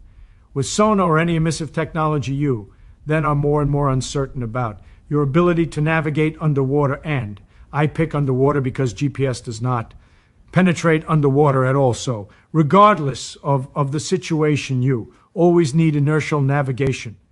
Underwater, the goal for inflection is to overcome the limitation of traditional inertial measurement systems by developing one based on the quantum properties of the universe and a state of matter called a Bose-Einstein condensate. Because I'm an experimental physicist and I like understanding how things actually work, I wanted to see deep within their system to see how the pieces of this puzzle come together. To do that, though, the first challenge is to make some of the coldest atoms in the universe. Can you start by just talking me through how you actually go about cooling an atom using a laser CU? That sounds utterly counterintuitive, you know. Like usually you think of lasers as heating things up. How do you actually use a laser to cool something down? So the basic concept is when the photon of light comes in and interacts with the atom, it sort of stays momentarily with the atom and then is re-emitted into the environment randomly in all directions. And because every time an atom experiences an interaction with the laser light, it loses a little bit of energy. Its kinetic energy is slowly sapped away as it interacts with many photons from the beams. And this happens in a way which opposes motion. So if the atom moves towards the laser beam, it scatters more light than if it's moving away from the laser beam. This phenomena has been known for a while, but I always find it amazing. It's called Doppler cooling, as you might expect from the name. It exploits the Doppler effect, which is the change in frequency or wavelength of any wave perceived by an observer moving relative to the source. You're probably reasonably familiar with this in the example of a car moving towards you. As it moves towards you, its engine sounds like it's at a higher pitch or higher frequency than when it passes you and starts moving away. The same thing happens, though, with light. Atoms are exposed to a laser light that is slightly red-shifted, meaning that its frequency is slightly lower than the natural frequency that the atom wants to absorb. The atom's thermal motion is random in nature as it bumps into other nearby atoms, but when it moves towards the laser light, the Doppler effect causes the light to appear slightly blue, shifted, bringing the light's frequency closer to the atom's natural absorption frequency and making it easier for the atom to absorb the light. Upon absorbing the photon, the atom experiences a recoil in the opposite direction to its motion, slightly reducing its speed. After absorbing the photon, the atom will eventually read the photon in a random direction. This process is repeated millions of times with the atom absorbing photons from the laser light and losing a little bit more speed in each interaction. If lasers are applied from all 6 directions, this can slow down the atom essentially to a dead stop. Now that will slow the atoms down, but it won't trap them. So what we also add is a magnetic field, and that adds a restoring force, so the atoms are sucked into the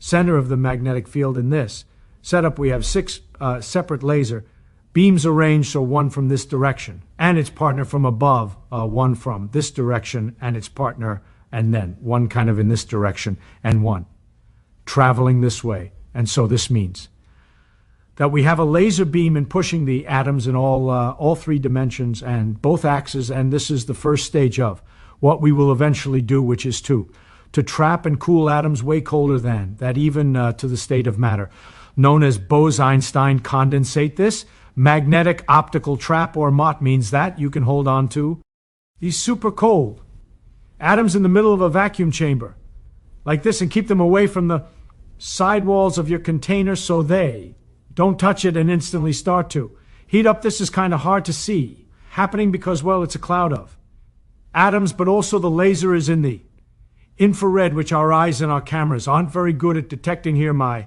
eyes in our main camera couldn't see anything, but when I put my phone in front of our camera, you can suddenly see a bright red dot. This is the trapped cloud of atoms. That's because the DSLR that we're shooting on had an IR filter over the top of it, meaning that we couldn't see any infrared, but our mobile phones didn't. The team helped make this slightly easier to understand by blocking and unblocking the line of the laser, which you can see on this screen, with a special IR camera. The cloud of ultra-cold atoms spontaneously assembles and then kind of explodes as the trap and confinement is turned off. What's nice here is you can see as the atoms disappear, you can see them flying away because they're no longer held by the force of the trap, and they just expand ballistically into the volume of the vacuum chamber. And yes, this does look like a blurry smut on a screen, but that's quantum physics for you. It almost always looks like that. What was really impressive is how you can then make this atom cloud do something useful for you to understand how this system works. We need to get hands-on with the actual device. Cool, heavy, valuable input be this device, to say the least, is reasonably complicated. It's simple as long as you know quantum computing is quantum computing. What we're looking at here is what we call the double mop chamber. Generates a 2DM, so this is similar to a 3DM, but we're confined in 2 dimensions. It's a line cold atom. We deliberately leave the 3rd dimension free. That's so we can introduce what we call a push beam, so that's another laser beam along the axis, and that parts momentum onto the atoms in that axis, and they propagate up into the top chamber here. And so this is then where we do the 3-dimensional cooling, and then we can ramp those magnetic fields and the currents in the chip to load atoms into what we call the chip trap. Reason why we want to do that is because we want to generate this the coldest state. His is exactly what we want. We want to prepare Bose-Einstein condensate, and then we want to do atom interferometry with it in order to detect motion with exquisite precision. Interferometry looks at the interpattern between 2 traveling waves. It is used in experiments you might have heard of before, like LIGO, to detect gravitational waves as they move through the Earth. Usually interferometers interfere waves of light, but here we want to interfere waves of matter. This is kind of wild. I think we're all pretty familiar with light reflecting off of a material surface like a mirror, but it is reasonably rare that we see material reflecting off of a light surface, but that is exactly what is happening here. Here we can see the atoms from above. So the black wires here are how we're going to run current through there, and that's going to create the trap. I'm going to shine a very powerful laser called a dipole laser. From the side, then I'm going to apply a coherent laser pulse, which will split this cloud into 2. The atoms are going to move in opposite directions inside the dipole.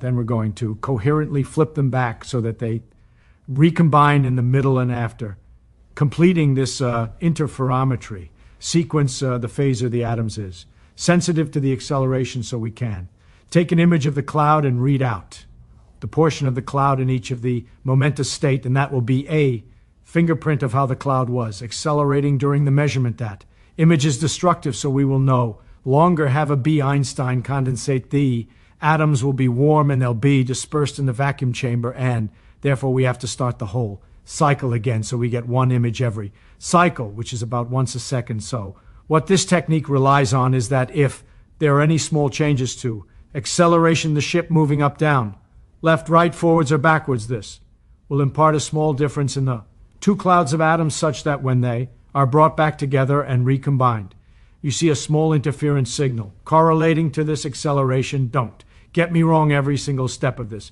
process is incredibly difficult, and it would be an impressive feat if it was demonstrated just in the laboratory alone, but this is already far closer to reality, and back in May the team flew this system on board a research flight to prove about its capability. This is a video that we took in flight here. You can see the aircraft banking, and on the screen you see a single blob. There, and that blob is a Bose-Einstein. Condensate being produced in this particular video. We're alternating between taking a BC and then just imaging that directly and taking the BC, and doing the first round of splitting. That you need to do for interferometry. Whether you split or whether you just look at the BC, you drop the atoms, they free fall briefly, and you do what's called absorption imaging, which is very simple. It's looking at the shadow. The atoms create, and by looking at the relative density of these three blobs, you know the relative proportion of atoms in each of the three superposition states, and then you can back calculate what phase you would have accumulated, obviously due to an acceleration or rotation, the fact that you can even brag. Split a BC in a plane and its stable is remarkable. It's really, really amazing. And you can do so while the aircraft moving around. You can see the cloud moving in the background to add some context as to why this is so impressive. The enemy of all quantum engineering is noise, both mechanical and electromagnetic. It's what we are fighting when we're building a quantum computer that makes it so hard to get, right? And what the team here is having to overcome, you come from a physics lab where everything is bolted onto FL floating optical tables and, the magnetic and the light environment and everything else is quite well shielded to taking this on a really dynamically challenging environment. Like an aircraft where the aircraft is shaking violently because of the engines. There is a 6, gigs weather radar at the front of the thing blasting. There's air traffic control. It's a very challenging environment we are finally getting to. The point where quantum is becoming robust. The learnings that are here will map directly to other quantum technologies and open up applications that we never thought possible. The challenge now is to show the performance and the capabilities of the quantum senses in more of the deployed trials and benchmark that against existing technologies and try to rapidly ascend that technology development curve. So lots of the existing technologies I mentioned before are plateauing in their performance. We're not going to get a 10x or 100x improvement in fiber optic gyros or ring laser gyros in the next few years. They've been very well engineered by lots of very smart people, but they're coming to the end of their development trajectory. We're just at the start of the development trajectory for quantum technologies at the first generation of our products will be something that's rack-mounted system, something that can go into a data center or onto a ship or an aircraft, but ultimately where we're going longer term, and when I say longer term, this is over. The next few years is to ruggedize and miniaturize the systems using, for example, photonic integrated circuits. So taking the lasers and the optics and the vapor cells that you've seen and printing these on silicon so that ultimately these products will be something that could fit in the palm of your hand, but positioning isn't the only problem that these systems could tackle. So because the atoms are sensitive to acceleration, they are by the same exact principle sensitive to gravity. And so if we can measure gravity with exquisite precision, it enables us to, for example, understand where there are mineral deposits under the earth. We can measure tunnels. We can measure geologic formations. One day it may have applications from helping guide autonomous vehicles around high-rise cities or helping us to navigate space. But first it will be set to work to protect flights around the world, which as of 2024, 900 flights a day on average are now encountering GPS spoofing, technology made possible by some of the most complicated but fundamental laws of our universe. Diving into these sorts of technologies is literally the coolest thing about what it is that I get to do. As a factor of being on YouTube, if you like this video, I'm going to leave some more kind of behind the scenes footage over on Patreon and post it here for channel members. Please do consider supporting us by joining or just by leaving a like or leaving a comment. Let me know what other technologies humans love to ask how far we can go into space, but that question is already wrong. The correct question is, how far does the universe allow us to go? Because space is not empty. It is a battlefield of distance, time, radiation, and energy, and humans are fragile visitors. Let's start with a simple fact that hurts our pride. The universe is not designed for us. No air, no warmth, no forgiveness. Even the nearest star is so far away that our fastest spacecraft would need tens of thousands of years to reach it. And that's not a technology problem. That's a physics problem. Everyone talks about faster engines. No one talks about the real jailer, speed itself. There is a universal speed limit, not because nature is cruel, but because it's consistent. Cross that limit and the equations break. Energy requirements explode toward infinity, meaning you don't almost reach it. You either obey it or you don't move at all. Now suppose we accept that limit and move as fast as reality allows. Another enemy appears, time. A journey to even nearby stars takes longer than a human life. So who arrives? Not the explorer, but their descendants. And by then, the reason for the journey may already be forgotten. Travel becomes not exploration, but inheritance. Then comes the final insult, energy. To move a human, protect them from radiation, keep them alive, and accelerate them to meaningful cosmic speeds requires absurd amounts of energy. Not a lot, not very difficult. Absurd. At some point, the universe is politely telling us this experiment is no longer worth running. And here's the uncomfortable conclusion. The universe may be filled with galaxies, stars, and planets, but access is not guaranteed. Knowledge travels easily. Light travels freely. But humans, we are slow, delicate, and bound to a small corner of space-time, and that's not a failure. That's a reminder. Our real power may not be how far we travel, but how deeply we understand the place we already occupy, because the universe doesn't care about our dreams, but it does reward those who learn its rules. And once you truly understand the limits, you stop asking childish questions about conquest and start asking adult questions about meaning. The universe is not built for humans, and that is not an opinion. It is a measurable fact written into every law of physics we've ever discovered. The moment you step outside the thin shell of air wrapped around Earth, survival drops from natural to impossible. No oxygen to breathe, no pressure to keep your blood from boiling, no magnetic shield to protect your DNA from being shredded by radiation. Space does not merely ignore us, it actively tries to dismantle us. That alone should force us to rethink how casually we talk about exploring it. On Earth, life evolved inside a narrow comfort zone. Temperature, gravity, chemistry, and time all cooperate just enough for fragile biology to survive. The universe outside that zone does not negotiate. A tiny mistake in pressure or heat kills a human in minutes. A small increase in radiation rewrites cells until cancer becomes inevitable. This isn't bad luck, it's a warning label. The universe isn't hostile in a moral sense, it's simply indifferent. And indifference at cosmic scales is lethal. Distance is the first wall we hit. Space is not big, it is obscenely big. The moon feels far until you realize it's practically next door. Mars is a longer walk, but still inside our neighborhood. Beyond that, the scale becomes ridiculous. The nearest star system is so distant that even light, the fastest thing reality allows, takes years to arrive. Human bodies do not operate on years in a metal box timelines. Bones weaken, muscles decay, minds unravel. Biology was never meant for prolonged isolation in artificial bubbles drifting through nothing. And this is where most optimistic ideas collapse. People imagine better engines, smarter ships, cleaner fuel. But the real limitation is not engineering. It is speed. Speed is expensive. Each small increase demands disproportionately more energy. Push harder, and the universe pushes back harder. Eventually, the math stops being inconvenient and starts being absurd. At some point, you're no longer building a spacecraft, you're trying to bribe reality itself. Even if you could move fast enough, time becomes your enemy. A journey that lasts decades may seem manageable on paper, but humans don't live on paper. They age, they break, they die. Interstellar travel quickly turns into a generational experiment where the people who arrive are not the ones who left, and possibly no longer care why the journey began at all.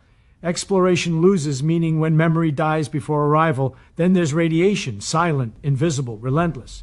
Outside Earth's protective field, space is soaked in high-energy particles that slice through tissue and scramble DNA. Shielding helps, but shielding adds mass, and mass demands energy. Again, physics tightens the noose. You can't cheat one problem without feeding another. Every solution creates a new obstacle, and the obstacles stack faster than human ingenuity. Gravity itself betrays us. Our bodies evolved under a very specific gravitational pull. Remove it, and systems start failing. Hearts change shape. Vision degrades. Balance disappears. Put us in stronger gravity, and movement becomes torture. The universe offers almost no environments that sit comfortably within our biological tolerance. We are exquisitely specialized creatures trying to survive in a reality that prefers simplicity over comfort. What makes this hard to accept is not the science, it's the ego. Humans want to believe they are meant to spread everywhere, that intelligence automatically earns access to the cosmos. But intelligence does not override constraints. Knowing the rules does not grant permission to break them. The universe does not reward ambition, it rewards compliance with its laws, and yet this realization is not depressing, it's clarifying. It strips away fantasy and replaces it with honesty. We stop asking childish questions about conquering space and start asking adult questions about understanding it. We learn that sending machines is easy compared to sending flesh. Information travels far better than bodies ever will. Knowledge is the real interstellar traveler. The universe may not be built for humans, but it is built for comprehension. It allows us to observe, calculate, predict, and understand astonishing truths from a fragile planet orbiting an ordinary star. Perhaps that is the real miracle. Not that we can go everywhere, but that we can know so much without leaving home. And once you accept that, your focus shifts. Instead of dreaming about escaping Earth, you start appreciating how rare and delicate this place is. Instead of fantasizing about distant worlds, you realize how extraordinary it is that one world already works. The universe didn't make us explorers of space. It made us explorers of meaning. That may be the hardest limit to accept, but it may also be the most important one. Speed is the real prison, and most people don't realize they've already hit the bars. We talk about space travel as if distance is the enemy, but distance is only scary because of how slowly we are allowed to cross it. The universe doesn't stop us with walls or borders. It stops us with a number, a single unforgiving limit built into reality itself. No matter how advanced our technology becomes, no matter how intelligent we think we are confined by how fast we can move through space. Every dream of reaching distant stars eventually crashes into this limit. You can build bigger engines, burn more fuel, and invent smarter designs, but each step forward costs more than the last. Speed doesn't increase linearly, it punishes ambition. Doubling your speed doesn't double your energy needs, it multiplies each. Push hard enough and the required energy explodes beyond reason. At that point, you're no longer engineering a spacecraft, you're demanding the universe rewrite its own rules for your convenience. The cruel part is that the ultimate speed limit is not negotiable. It isn't a challenge to overcome or a milestone waiting for a breakthrough. It is woven into the structure of space and time themselves. Try to approach it, and mass becomes heavier, time behaves strangely, and energy demands climb toward infinity. There is no clever shortcut, no hidden loophole waiting to be discovered. The equations don't bend for hope. What makes this feel especially frustrating is how close the universe teases us. Light moves fast enough to cross unimaginable distances, carrying images of galaxies billions of years old straight into our telescopes. Information travels effortlessly across the cosmos while bodies remain trapped. We can see almost everything, but touch almost nothing. Vision without access becomes a special kind of torment, awareness without reach. Even if we imagine cruising at a respectable fraction of that ultimate speed, the consequences remain brutal. Time does not stay neutral. For travelers, it slows. For everyone else, it races ahead. A journey that feels manageable inside a ship can erase entire civilizations outside it. You don't return to the world you left. You return to a stranger, or more likely, you never return at all. Speed doesn't just limit travel, it fractures continuity. And then there's the human body, which reacts to high-speed travel not with adaptability but with resistance. Acceleration itself becomes a threat. Too much of it, and organs shift, blood pools, and consciousness fails. To move fast, you must accelerate slowly, which means spending even more time in transit. Speed once again tightens the trap. People often imagine a future where technology solves this problem, but that belief misunderstands the nature of constraints. Technology works inside physics, not outside it. You can optimize, refine, and improve, but you cannot negotiate with fundamental limits. The universe is not impressed by cleverness. It only responds to compliance. This is where optimism quietly turns into fantasy. Faster than light travel sounds exciting because it ignores the cost. It treats speed like a narrative device rather than a physical reality. But speed is not just motion. It is a relationship between energy, mass, and time. Break one, and the others break with it. The prison is perfectly balanced. What's most unsettling is that speed doesn't merely block exploration, it reshapes our understanding of existence. If reaching other stars takes longer than a human lifetime, then interstellar travel stops being personal. It becomes abstract, generational, or purely theoretical.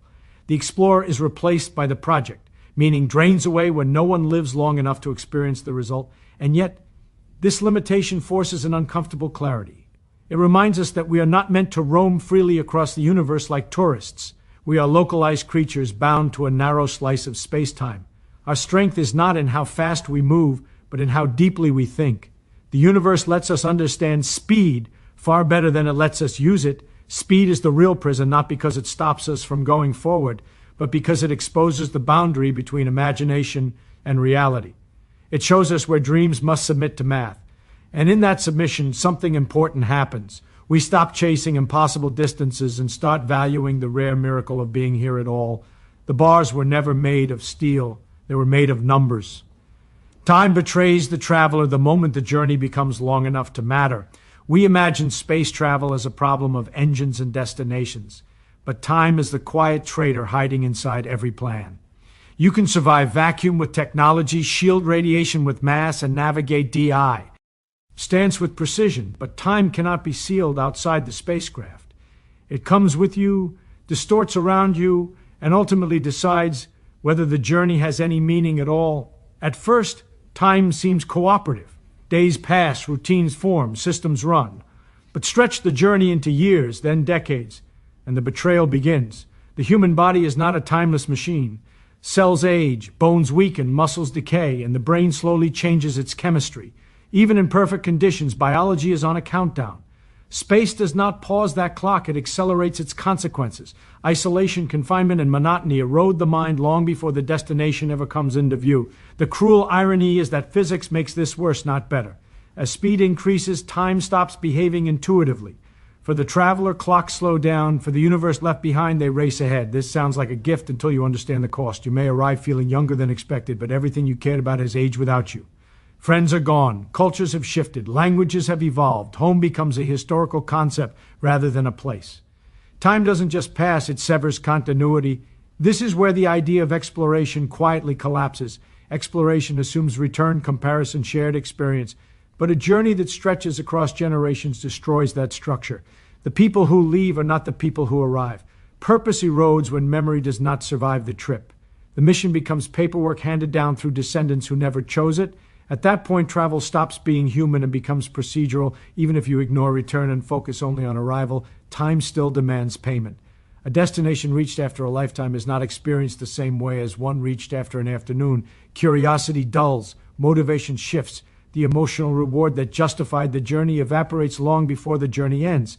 Time doesn't just delay gratification, it dissolves it. Then there is the biological mismatch. Humans evolved under cycles, day and night seasons, aging alongside a stable environment. Long-duration travel breaks these rhythms. Artificial light replaces stars. Clocks become arbitrary. The mind, deprived of natural temporal anchors, begins to drift. Depression, cognitive decline, and psychological fragmentation are not side effects, they are predictable outcomes. Time, when stripped of context, becomes disorienting rather than informative. People like to imagine solutions, suspended animation, digital minds, extended lifespans. But each solution quietly admits defeat. Freeze the body and you remove the experience. Upload the mind and the traveler is no longer human. Extend life indefinitely and the journey loses urgency and meaning. Every workaround sacrifices the very thing travel was supposed to preserve.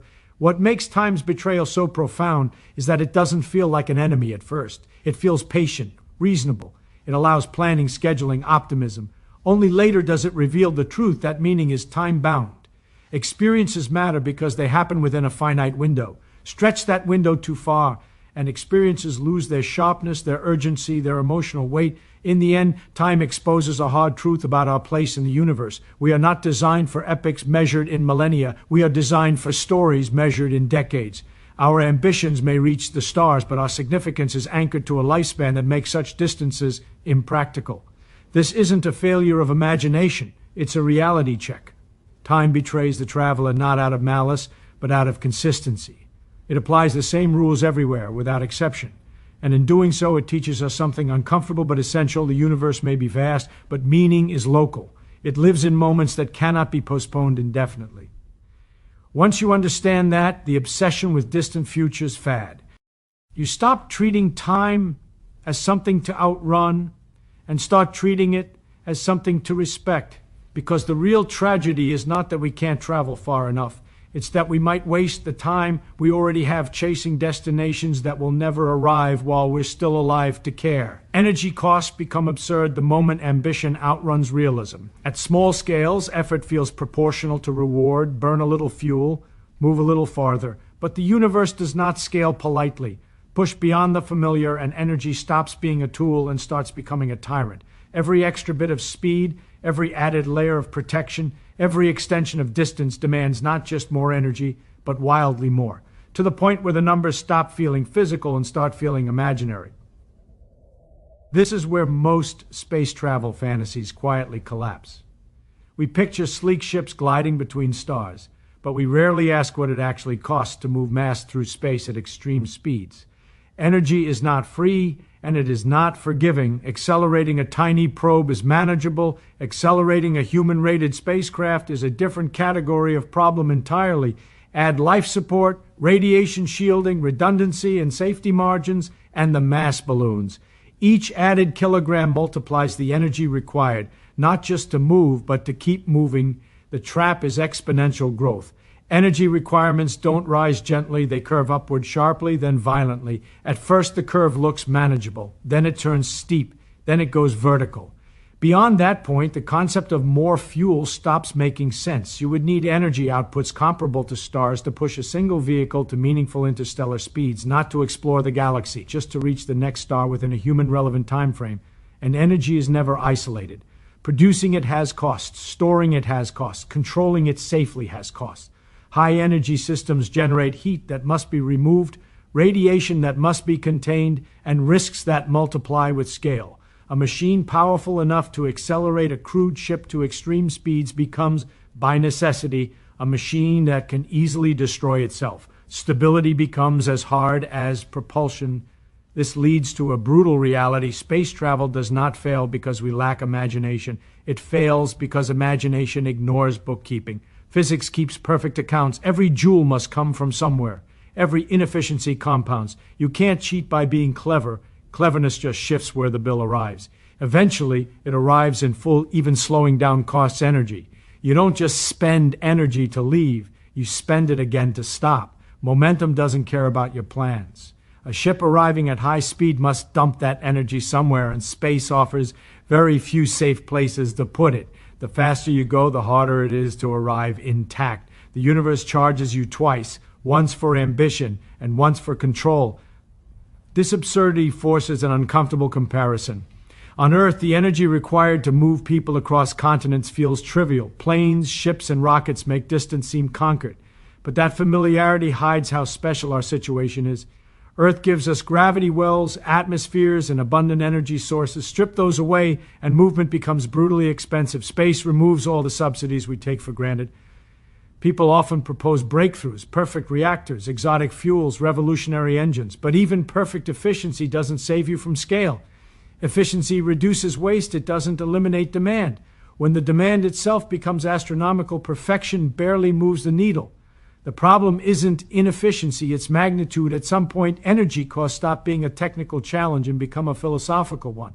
Why spend stellar amounts of energy to move a handful of fragile organisms across a void that offers no guarantee of return? The universe doesn't forbid it explicitly. It simply makes it irrational. The cost-benefit analysis collapses under its own weight. This is not pessimism, it is clarity. It tells us where physical exploration makes sense and where it doesn't. It explains why robotic probes outperform crewed missions at extreme distances, and why information travels farther than bodies ever will. Data is light. Humans are heavy. Energy costs become absurd as a way of drawing a boundary. Not a wall, but a curve that steepens until progress becomes indistinguishable from fantasy. Understanding that curve doesn't diminish humanity, it refines it. It forces us to choose battles that matter and investments that pay off. The universe is not telling us to stop dreaming. It is telling us to count the cost. And when the numbers grow so large that they swallow the dream itself, wisdom is knowing when to change the dream rather than bankrupt reality trying to fulfill it. The final irony is that the universe may be overflowing with destinations, yet almost none of them are meant to be reached by us. After all the equations, all the ambition, all the technological bravado, we arrive at a quiet, unsettling realization. The cosmos is not limited by lack of wonders, but by access. It shows us everything and offers us almost nothing to touch. We look up and see galaxies by the billions, stars by the trillions, planets scattered like dust. The scale invites conquest, or at least visitation. But the same laws that allow us to see so far also prevent us from going far. Light crosses the universe with ease, matter does not. Awareness travels freely, bodies remain trapped. The universe reveals itself generously, then locks the door. This is the opposite of what intuition promises. Intelligence feels like a passport. We assume that understanding earns permission. But the universe does not trade access for insight. It hands us knowledge without mobility, vision without reach. The smarter we become, the clearer the confinement appears. Progress doesn't open the cage, it illuminates the bars. There is a deeper irony hiding here. The more we learn about the universe, the more local we realize our lives must be. Grand cosmic narratives collapse into fragile human timelines. Interstellar empires turn into logistical absurdities. Colonizing the stars sounds heroic until the numbers drain it of romance. The future becomes less about expansion and more about endurance. What makes this hard to accept is that limitation feels like failure. We are conditioned to believe that every boundary exists to be broken. But some boundaries are not challenges, they are definitions. They tell you what kind of universe you live in. This one allows understanding without domination, curiosity without conquest. That is not a flaw. It is a feature. The irony sharpens when you consider where meaning actually lives. It does not scale with distance. It scales with experience. A planet across the galaxy is emotionally irrelevant compared to a moment here that changes a life. The universe gives us infinite scenery, but meaning remains stubbornly finite. We are not built to care about everything, only about what fits inside a human lifespan, and yet we keep reaching outward, hoping that distance itself will provide significance. But distance is empty. It is just more space between events that matter. The universe may be vast, but vastness alone is not purpose. Purpose emerges from interaction, from consequences that unfold within time frames we can feel. This is where the final irony becomes unavoidable. The same laws that prevent us from roaming the cosmos are the laws that make our existence precious. Finiteness creates urgency, limits create focus. If we could go anywhere at any time, nothing would matter very much. Scarcity is not just a constraint, it is a source of value. The universe does not owe us access to its farthest corners. It has already given us something far rarer, the ability to comprehend it from a small, stable platform where life can persist long. Enough to ask questions. We are not cosmic tourists, we are cosmic witnesses. That role may sound smaller, but it is not. To understand a universe you cannot fully explore is a profound position. It means your importance is not measured by territory, but by insight. Not by how far you travel, but by how deeply you see. The final irony, then, is not that we are trapped on one planet. It is that this trap is precisely what allows consciousness, culture, science, and meaning to exist at all. The universe closes the door to endless expansion, then hands us a window wide enough to see almost everything. And maybe that is the point, not to go everywhere, but to understand enough of what we can see to live wisely where we are. Space might be finite, a measurable volume, but it has no edge, no end in the way you're imagining it. Imagine a bug, a tiny flat bug living on the surface of a ball. This bug can only perceive 2 dimensions. It can move forward, backward, left, right. But it has no concept of up or down. For this bug, the surface of the ball is the entire universe. There's nothing else. Now, does this bug's universe have an edge? No. The bug can walk in any direction forever, and it will never hit a wall, never fall off, never reach a sign that says end of space. But wait. Is the bug's universe infinite? Also no. The surface of a ball has a definite size. It's measurable. It's finite. So how can something be finite but have no edge? Here's the secret. The surface curves. It wraps around. If the bug walks in a straight line long enough, it ends up exactly where it started, without ever turning around. The bug circumnavigates its entire universe just by going straight. Finite but unbounded. Limited size but no boundary. That's the key. Now here's where it gets interesting. The bug can actually discover that its space is curved without ever leaving it, without ever floating up into the 3rd dimension and looking down at the ball. The bug can figure it out from within. How? By doing geometry, by measuring things carefully. Now here's where it gets interesting. The bug can actually discover that its space is curved without ever leaving it, without ever floating up into the 3rd dimension and looking down at the ball. The bug can figure it out from within. How? By doing geometry, by measuring things carefully. Let me show you what I mean. On a flat surface, if you draw a triangle and measure all 3 angles, they always add up to exactly 180 degrees. Always. Every triangle. No exceptions. But on a curved surface like a sphere, the angles add up to more than 180 degrees. The triangle is fatter than it should be. On a flat surface, if you draw a circle and measure the circumference, it's always a little more than 6 times the radius. That's just how circles work. But on a sphere, the circumference is less than you'd expect. The surface curves, so the circle pinches. The bug can do these measurements. The bug can discover, through careful geometry, that something is wrong with its space, that the rules don't work the way they should, that space itself is curved. And here's the beautiful part. The bug does this without ever leaving its universe, without ever seeing it from the outside. The curvature is intrinsic. It's built into the fabric of space itself. Our universe might be exactly like that. We might be the bugs. Einstein told us that space is curved, not metaphorically, not as a mathematical trick, actually physically curved. The fabric of space, the void between stars, the emptiness you're sitting in right now, it bends. And what causes the bending? Mass, matter, energy. Every star curves space. Every planet curves space. Even you curve space, just a tiny bit. The more massive something is, the more it warps the space around it. So here's the picture. Our three-dimensional space might curve in a fourth dimension that we can't perceive directly, just like the bug's two-dimensional surface curves in the third dimension. We can't see the curvature by looking at it, but we can detect it. We can measure it. And if our space curves enough, if it curves all the way around, then it closes on itself, like the surface of a sphere, but in 3 dimensions. What would that mean? It would mean the universe is finite. It has a definite size, a measurable volume. But it would also mean the universe has no edge, no boundary, no wall. If you got in a spaceship and flew in a perfectly straight line, just kept going and going for billions of years, you wouldn't hit a wall. You wouldn't fall off an edge. You wouldn't reach the end. You'd end up back where you started. Here's the truth. The universe might be finite, but unbounded. Limited, but edgeless. It might have a size, but no border. And this answers the question everyone asks, the question that keeps people up at night. What's outside the universe? Nothing. Not empty space, not darkness, not some other realm. Nothing. Because outside doesn't exist. Think about it. What's outside the bug's universe? What's outside the surface of the sphere? From the bug's perspective, the question makes no sense. The surface is everything. There is no outside. For us, it might be the same. Space-time is everything. There is no outside. The question assumes something that doesn't exist. And now comes the shock. This isn't just philosophy. This isn't just speculation. We can test it. We are testing it. Remember how the bug could detect curvature by measuring triangles and circles? We can do the same thing on a cosmic scale. We can look at the largest structures in the universe. We can measure the angles of giant triangles formed by distant galaxies. We can check if the geometry works out the way it should for flat space. And what do we find? So far, the universe looks very close to flat on large scales. Very close. But very close doesn't mean exactly flat. There could be a tiny curvature that we haven't detected yet.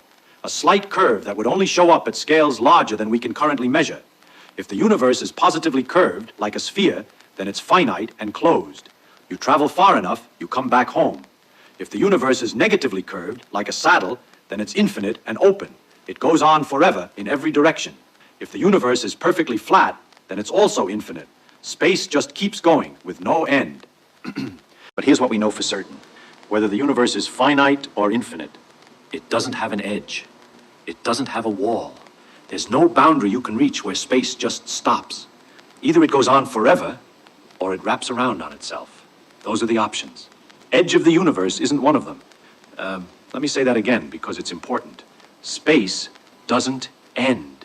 Either it's infinite and keeps going, or it's finite and loops back. But there's no wall, no border, no end in the way your brain wants there to be. The universe is not a room. It's not a box. It's not contained inside something larger. The universe is everything, and outside is not a place. That outside might not exist. You might be wondering, okay, space is curved, but curved into what? If the bug's surface is curved in 3-dimensional space, then our 3-dimensional space must be curved in what? A 4th dimension? And here's where we have to be careful. We don't need a higher dimension for space to be curved. The curvature is intrinsic. It's a property of space itself, measurable from within, without reference to anything outside. Let me explain what I mean. When we say the bug's universe is curved, we're describing it from the outside. We see the ball. We see the surface wrapping around. But the bug doesn't see any of that.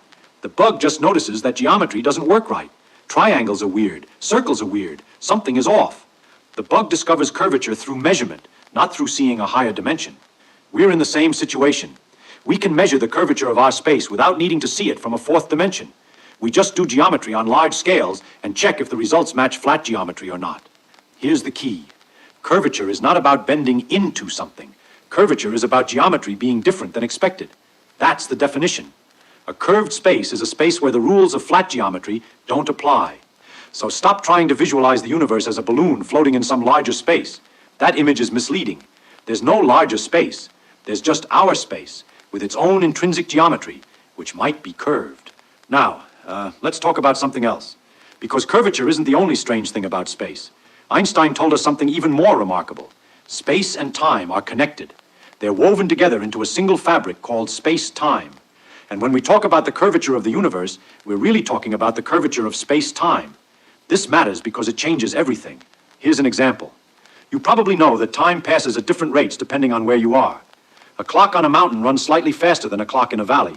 A clock on a speeding airplane runs slightly slower than a clock on the ground. These aren't mechanical errors. These aren't problems with the clocks. Time itself runs at different rates in different places. And why? Because of curvature. Mass curves space-time. And when space-time is curved, time flows differently in different locations. Think about what this means. Near a massive object like the Earth, space-time is curved. And that curvature affects not just space, but time. Clocks tick slower near massive objects. Time literally passes more slowly. This has been measured. This is not speculation. Scientists have taken identical atomic clocks, put one on a plane and one on the ground, flown the plane around, and compared the clocks afterward. They're different. By tiny amounts, but measurably different. The clock on the plane experienced slightly less time than the clock on the ground, because it was higher up, further from Earth's mass, in a region where space-time is less curved. But wait, there's more. This curvature of space-time isn't just an interesting fact, it's the explanation for gravity. You were probably taught that gravity is a force, that the Earth pulls on you, that there's some invisible rope connecting you to the planet, yanking you downward. But that's not what's happening. Here's the truth. You're not being pulled down. You're following the natural path through curved space-time. Let me try to make this intuitive. Imagine you're in a spaceship, far from any planet or star. No gravity. You're floating. Now the spaceship starts accelerating. It fires its engines and speeds up. What happens to you? You get pressed against the back of the ship. You feel weight. You feel exactly like you would if you were standing on a planet. Einstein realized something profound. There's no way to tell the difference.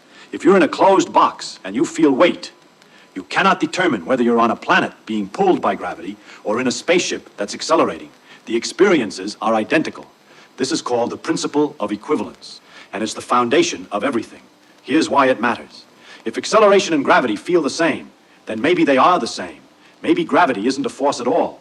Maybe what we call gravity is actually the effect of curved space-time. Think about it this way. When you drop a ball, it falls. You think gravity is pulling it down, but actually, the ball is just following a straight line through curved space-time. That sounds crazy, right? How can falling be a straight line? Because in curved space-time, straight lines look curved from our perspective. The ball is taking the most natural path through space-time, the shortest path, the path that any free object would follow. We call these paths geodesics, and in flat space-time, geodesics are straight lines. But in curved space-time, geodesics look curved to us. They look like orbits, like falling, like the motion we associate with gravity. So the Earth isn't pulling you down. The Earth is curving the space-time around it. And you, by existing in that curved space-time, naturally move toward the Earth, not because of a force, but because of geometry. Now watch this. This explains something that puzzled scientists for centuries. Why do all objects fall at the same rate? A feather and a hammer in a vacuum hit the ground at the same time. Why? If gravity were a force, you'd expect heavier objects to experience more pull. But they also have more inertia, more resistance to acceleration. And these two effects exactly cancel. It seems like a coincidence, but in the curved space-time picture, it's not a coincidence at all. Objects aren't being pulled. They're following geodesics, and the geodesic doesn't care what the object is made of. A feather and a hammer follow the same curved path through space-time because the path is determined by the geometry, not by the object. Here's the secret. Gravity is not a force. Gravity is geometry. The curvature of space-time is what we experience as gravity. And this brings us back to the question of the universe. If mass curves space-time and the universe is full of mass, then the universe is full of curvature. Every star, every galaxy, every particle of matter contributes to the overall curvature of space-time. The total amount of matter and energy in the universe determines its overall shape, its geometry, whether it's curved like a sphere, or curved like a saddle, or perfectly flat. And that geometry determines the fate of the universe. If there's enough mass, space curves positively. The universe is closed. It's finite. And if you wait long enough, it might even collapse back on itself. A big crunch. If there's not enough mass, space curves negatively. The universe is open. It's infinite. It expands forever, getting colder and emptier. If there's exactly the right amount of mass, space is flat. The universe is infinite. It expands forever, but just barely, right on the edge between collapse and eternal expansion. Which one is our universe? We've measured it. We've looked at the cosmic background radiation, the leftover glow from the Big Bang. We've studied the distribution of galaxies. We've calculated the total mass and energy. And the answer is, our universe is very close to flat, remarkably close. So close that it's almost suspicious. But very close to flat leaves room for mystery. There could be a tiny curvature we haven't detected. And even if it is perfectly flat, the question remains, why? Why this particular geometry and not some other? Here's what we know for sure. Space is curved. Mass causes curvature. The geometry of the universe depends on what's in it. And that geometry determines whether the universe is finite or infinite, whether it has a shape that closes on itself or extends forever. The universe is not a fixed stage where things happen. The universe is a dynamic fabric that bends and warps and shapes itself according to its contents. And we're part of that fabric. We curve it, and it curves us. So let's bring this all together, because we've covered a lot of ground, and I want to make sure the picture is clear. Space is curved. The universe might be finite, but without edges. There's no outside. Gravity isn't a force, but geometry. Mass tells space-time how to curve, and curved space-time tells mass how to move. But there's one more thing we need to talk about, and it's the hardest part of all. Our intuition is wrong. Completely, fundamentally, hopelessly wrong about all of this, and that's okay. Here's why your brain struggles with these ideas. You evolved on a small planet, moving at slow speeds, experiencing weak gravity. Your ancestors needed to throw spears at animals, find ripe fruit, avoid predators. They did not need to understand the curvature of space-time. So your brain built a model of reality that works for everyday life. A model where space is flat, where time flows at the same rate everywhere, where things fall because they're pulled by invisible forces, where everything is contained inside something larger. That model is wrong. But it works well enough for surviving on Earth, so evolution kept it. The problem comes when you try to think about the cosmos, when you try to imagine the shape of the universe, when you ask questions like, what's outside? Your brain uses its everyday model and gets nonsense answers. Here's the truth. The universe is not required to make sense to your intuition. The universe is required to be consistent with itself. And it is. The mathematics works. The predictions match observations. The theory holds together. It just doesn't feel right. And that's your problem, not the universe's problem. Now, let me address something that might be bothering you. If the universe could be finite and without edges, if it curves back on itself, what does that actually mean for us? What difference does it make? Well, here's one way to think about it. Imagine you're an astronaut. You get in the most advanced spaceship ever built. You pick a direction and you start flying. Perfectly straight, no turns, just forward forever. In an infinite universe, you fly forever and never return. Every moment takes you somewhere new. Space goes on without end. But in a finite, curved universe, something strange happens. After billions of years of travel, the stars start to look familiar. The galaxies seem like ones you've passed before. And eventually, you arrive back at Earth, right where you started. You circumnavigated the universe without ever turning around, just by going straight. That's what it means for space to be curved and closed. Straight lines become loops. Forward forever becomes back to the beginning. Now, practically speaking, this doesn't matter much for our daily lives. The universe is so large that even if it's finite, it's far too big for us to ever circumnavigate. We'll never build a ship fast enough or live long enough to complete the journey. But conceptually, it changes everything. It means the universe doesn't need an outside. It doesn't need a container. It doesn't need edges or walls or boundaries. It can be complete in itself, self-contained. Everything that exists, existing within a structure that loops back and closes. Here's the key. The question, what's outside the universe, assumes a certain kind of universe. It assumes space is like a room, contained inside something larger. But if space curves back on itself, that assumption is wrong. There is no outside. The question dissolves. It's not that we don't know the answer, it's that the question doesn't apply. You know what? People hate this answer. They really do. They want there to be an outside. They want there to be something more. Space might be finite, a measurable volume, but it has no edge, no end in the way you're imagining it. Imagine a bug, a tiny flat bug living on the surface of a ball. This bug can only perceive 2 dimensions. It can move forward, backward, left, right. But it has no concept of up or down. For this bug, the surface of the ball is the entire universe. There's nothing else. Now, does this bug's universe have an edge? No. The bug can walk in any direction forever, and it will never hit a wall, never fall off, never reach a sign that says, end of space. But wait, is the bug's universe infinite? Also no. The surface of a ball has a definite size. It's measurable. It's finite. So how can something be finite but have no edge? Here's the secret. The surface curves. It wraps around. If the bug walks in a straight line long enough, it ends up exactly where it started, without ever turning around. The bug circumnavigates its entire universe just by going straight. Finite, but unbounded. Limited size, but no boundary. That's the key. Now here's where it gets interesting. The bug can actually discover that its space is curved, without ever leaving it. Without ever floating up into the 3rd dimension and looking down at the ball. The bug can figure it out from within. How? By doing geometry. By measuring things carefully. Now here's where it gets interesting. The bug can actually discover that its space is curved without ever leaving it.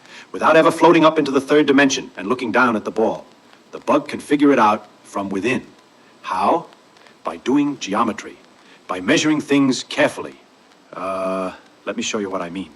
On a flat surface, if you draw a triangle and measure all 3 angles, they always add up to exactly 180 degrees. Always. Every triangle. No exceptions. But on a curved surface like a sphere, the angles add up to more than 180 degrees. The triangle is fatter than it should be. On a flat surface, if you draw a circle and measure the circumference, it's always a little more than 6 times the radius. That's just how circles work. But on a sphere, the circumference is less than you'd expect. The surface curves, so the circle pinches. The bug can do these measurements. The bug can discover, through careful geometry, that something is wrong with its space, that the rules don't work the way they should, that space itself is curved. And here's the beautiful part. The bug does this without ever leaving its universe, without ever seeing it from the outside. The curvature is intrinsic. It's built into the fabric of space itself. Our universe might be exactly like that. We might be the bugs. Einstein told us that space is curved, not metaphorically, not as a mathematical trick, actually physically curved. The fabric of space, the void between stars, the emptiness you're sitting in right now, it bends. And what causes the bending? Mass, matter, energy. Every star curves space. Every planet curves space. Even you curve space, just a tiny bit. The more massive something is, the more it warps the space around it. So here's the picture. Our 3-dimensional space might curve in a 4th dimension that we can't perceive directly, just like the bug's 2-dimensional surface curves in the 3rd dimension. We can't see the curvature by looking at it, but we can detect it. We can measure it. And if our space curves enough, if it curves all the way around, then it closes on itself, like the surface of a sphere, but in 3 dimensions. What would that mean? It would mean the universe is finite. It has a definite size, a measurable volume. But it would also mean the universe has no edge, no boundary, no wall. If you got in a spaceship and flew in a perfectly... You are completely wrong about time. You probably think you know what it is because you look at a watch or you feel yourself getting older. But that isn't time. That's just a sensation, a biological trick. Most people walk around with this poetic idea in their heads that time is a river. You imagine it flows, sweeping you along from the past, through the present, and into the future. You think it moved. But here is the problem with that beautiful image. If time is a river, how fast does the river flow? 1 second per second? That is meaningless. That's like saying a table is 1 table long. It tells you absolutely nothing about the nature of reality. The truth is much stranger, much more mechanical, and honestly, a lot less romantic than a flowing stream. Time doesn't flow. Time doesn't push you anywhere. And if you think you have a good grip on how time works, just because you can count seconds in your head, you are in for a very rude awakening. Let's start with what goes on inside your brain, because that is where the confusion begins. You think your internal clock is a reliable instrument. It isn't. It is a chaotic mess of translation scheme. Consider a simple experiment. Try to count to 60 seconds in your head. Just sit there and count. 1, 2, 3. You think you are tracking time, but what you are really doing is running a very specific, very personal program. Some of you, when you count, you hear a voice in your head. You are literally speaking to yourself, sub-vocalizing 1, 2, 3. If someone interrupts you and asks you to speak, you lose your count. The machine jams. But others, and this is where it gets interesting, don't hear a voice at all. They see images. They might see a tape measure with numbers on it, clicking past like a ticker tape. Clink, clink, clink. If you use that visual tape measure system, you can actually read a newspaper or check a laundry list while you count time. You can sort your socks, look at patterns in the weaving, and still keep that mental tape measure clicking perfectly. But the person who counts with a voice, they can't read a word without losing track of the time. This tells us something fundamental. What you experience as the passage of time is just a mental construct, a pattern-matching game your brain plays. It varies wildly from person to person. It is not a universal constant. It is a biological hallucination. So, when we talk about physics, when we talk about the universe, we have to throw your brain out the window. We have to stop talking about how it feels and start talking about what it actually is. In physics, we have to be operational. That means we don't ask, what is the essence of time? Because that is a question for philosophers who enjoy arguing over coffee. We ask, how do we measure it? And the answer is almost disappointingly simple. Time is just a way of ordering events. That's it. It is a labeling system. Imagine you have a deck of cards. You lay them out in a row. You can say the jack is before the queen and the king is after the queen. The cards aren't moving. The table isn't flowing. The order is just a structural property of how the cards are arranged. Time is the table. Events are the cards. When we say time passes, we are just reading the cards from left to right. This brings us to the biggest mistake everyone makes. You think time is a container. You imagine the universe is a big empty box, and time is a clock on the wall of that box, ticking away even if the box is empty. You think that if we removed all the stars, all the planets, all the atoms, and all the light, time would keep ticking. Tick, tick, tick. Wrong. This is the Newtonian view, and it is dead. Time is not a background stage. Time is a measure of change. If absolutely nothing in the universe changes, no atoms vibrate, no light moves, no energy shifts, then time stops. It ceases to have meaning. You cannot define a second without a physical process to mark it. A swinging pendulum, a vibrating quartz crystal, a cesium atom oscillating. Time is not separate from the stuff in the universe. Time is a property of the stuff. This is where your intuition fights back. You say, okay, but surely time acts on things. Time makes me get older. Time causes the milk to spoil. No, it doesn't. This is a linguistic trap. Time is not an agent. Time doesn't have hands. It doesn't reach into the fridge and sour your milk.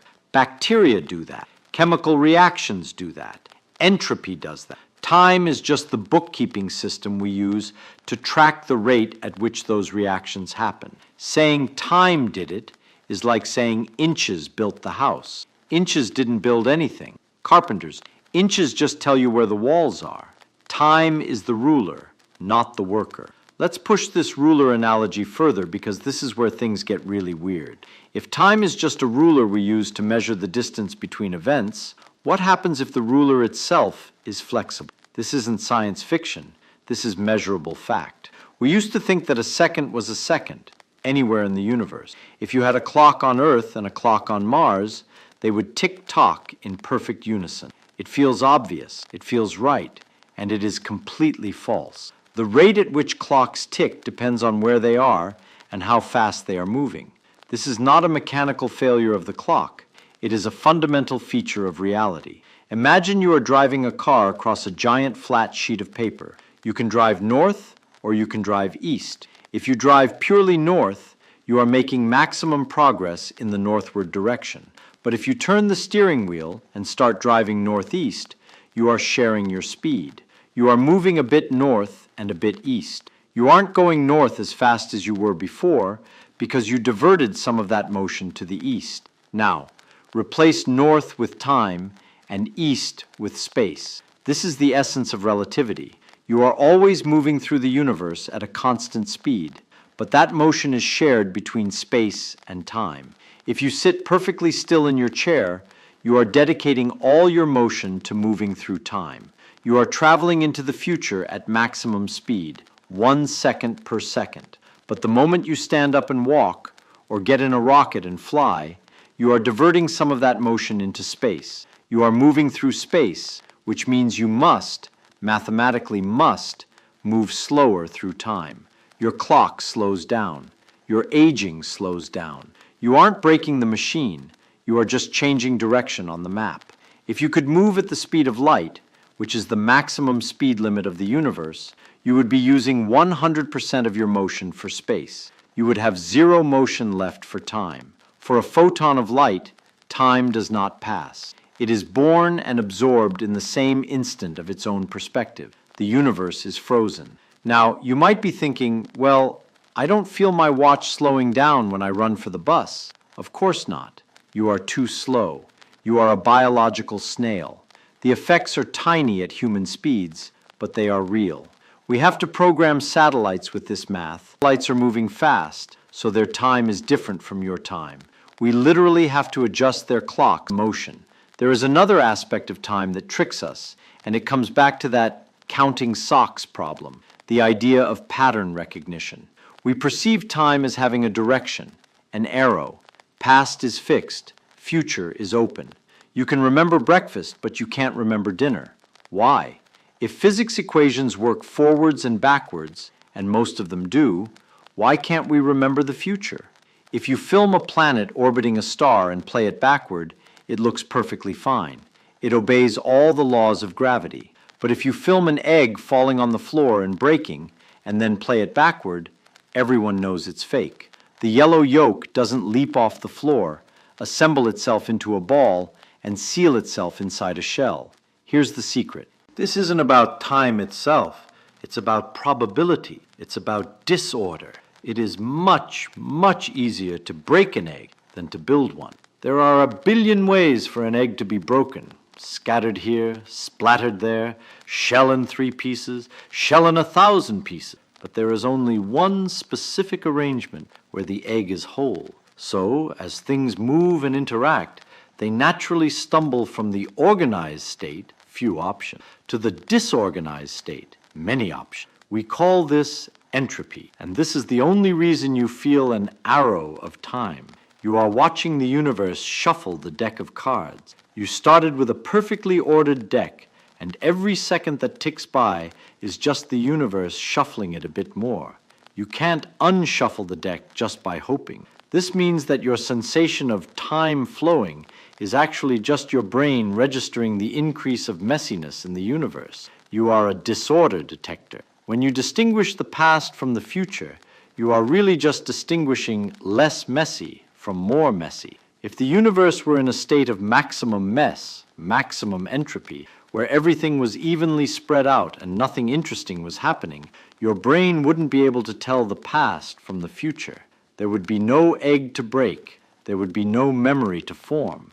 In a thermal equilibrium universe, the arrow of time vanishes. So, let's go back to those people counting in their heads, the ones seeing the tape measure versus the ones hearing the voice. They are both struggling to impose a rigid linear structure on a universe that is actually much more flexible. We build these mental models, these counting machines, because we need to survive. We need to know when the tiger is coming or when the harvest is ready. We evolved to track duration, but we did not evolve to understand the dimension of time.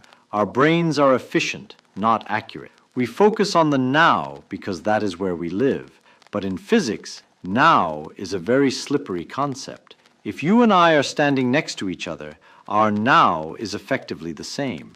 But if you are on a planet a million light years away and you start walking away from me, your definition of now slices through the universe at a different angle than mine. What you consider to be happening right now might be in my future. What I consider right now might be in your past. There is no universal now that covers the whole universe like a blanket. The universe is a block of events, a four-dimensional loaf of bread, and how you slice that loaf depends on how fast you are moving. This is hard to grasp. It feels wrong. It feels like I'm telling you that up is down. But that is because you are trying to translate the high-level language of the universe into the low-level language of your biology. You are trying to count socks when you should be measuring light beam. When you try to force the universe to fit your intuition, you get confusion, you get paradoxes. But when you let go of what you think time is, when you stop trying to count it like a pile of laundry and start measuring it like a dimension of space, suddenly the equations work. Suddenly the universe makes sense. We are not done, because even if we accept that time is a dimension and that it stretches and squashes with speed, there is a much deeper question lurking at the bottom of the well. We talked about measuring time, and we talked about the arrow of disorder, but we haven't talked about the beginning. If time is a measure of change, what happens when you run the movie backward all the way to the first frame? If the universe is expanding and we wind it back, it gets smaller and smaller, hotter and hotter. Eventually, you hit a point where the laws of physics themselves start to melt. You see, all our clocks, our atoms, our planets, our light beams, they exist inside the universe. But if the universe itself was born in a moment we call the Big Bang, does it make sense to ask what happened before that? This is the ultimate test of your new definition of time. If time is just a way of ordering events inside the universe, then asking what happened before the universe might be as nonsensical as asking what is north of the North Pole. It sounds like a valid question grammatically, but geometrically it is gibberish. There is no north of the North Pole. There may be no time before time began. And yet we still have that nagging feeling, that internal counter, that voice counting 1, 2, 3. We desperately want the universe to have a backstory. We want a timeline that stretches back forever. It is hard to accept that the tape measure might just start, that the counting machine had an on switch. This creates a friction between our psychology and our cosmology. We are finite beings trying to comprehend the infinite, using tools made of meat and electricity. It is a wonder we understand anything at all. Consider the patterns again. The person who sees the tape measure in their head can count while reading because they are using different circuits, visual versus verbal. Physics is the same. Classical mechanics was the verbal counting. It worked for day-to-day stuff. Relativity is the visual tape measure. It allows us to process complex patterns that the old way couldn't handle. We are constantly upgrading our mental software to match the hardware of reality, and the upgrade process is painful. It requires discarding ideas we love, like the river of time. But here is the beautiful part. Even though your intuition is wrong, even though your internal clock is a biological hack, and even though time is a flexible, relative, bendy dimension rather than a strict metronome, it still works for you. You can still boil an egg, usually. You can still meet a friend for coffee at 2 p.m. The weirdness of relativity is hidden under the hood. You don't need to understand the combustion engine to drive the car, and you don't need to understand space-time metrics to live your life. But isn't it better to know? Isn't it better to know that the engine is there? This brings us back to that strange experiment with the counting. Remember the difference between the person who hears numbers and the person who sees them? This is not just a party trick. It reveals a terrifying gap in how we understand the universe. When two people talk to each other about something complex, like time or relativity or love, they think they are speaking the same language. They nod, they agree, they say, "I understand." But what is really happening? You are running a massive, invisible translation scheme. You take the words I say and convert them into your private internal imagery, which might be completely different from mine. I say 1 minute, and I see a clock face. You hear a voice saying 60 seconds. We arrive at the same answer, so we think we agree. But the machinery inside is totally alien. This matters for physics because it exposes the fragility of common sense. Common sense is just the collection of prejudices you acquired by age 18. It is built on your specific internal imagery. If your mental image of time is a tape with numbers on it, you will struggle to understand how time can bend. If your mental image is a voice counting, you will struggle to understand how time can be spatial. When we try to teach you about the quantum vacuum or the curvature of space-time, we aren't just giving you new facts. We are asking you to delete your operating system. We are asking you to throw away the tape measure and silence the voice. And that is why it feels so hard. That is why your brain rejects it. You aren't just learning, you are translating against the grain of your own biology. So let's try to break that biology one more time. We talked about how time slows down when you move, but there is a consequence of that which is even more disturbing. It destroys the concept of simultaneity. Imagine you have two very long poles, miles apart. You decide to flash a light on top of both poles at the exact same instant. Now, you see them flash together. Simple. But now, imagine a spaceship flying past you at half the speed of light. To the person in the spaceship, those flashes do not happen at the same time. They will measure, absolutely correctly, using perfect instruments, that one pole flashed before the other. Who is right? You or the spaceship? You are both right. This is the part that breaks the human brain. We are obsessed with the idea of a universal now. We think that right now something is happening on Mars. But right now is not a physical reality. It is a coordinate choice. If you change your speed, you slice the loaf of space-time at a different angle.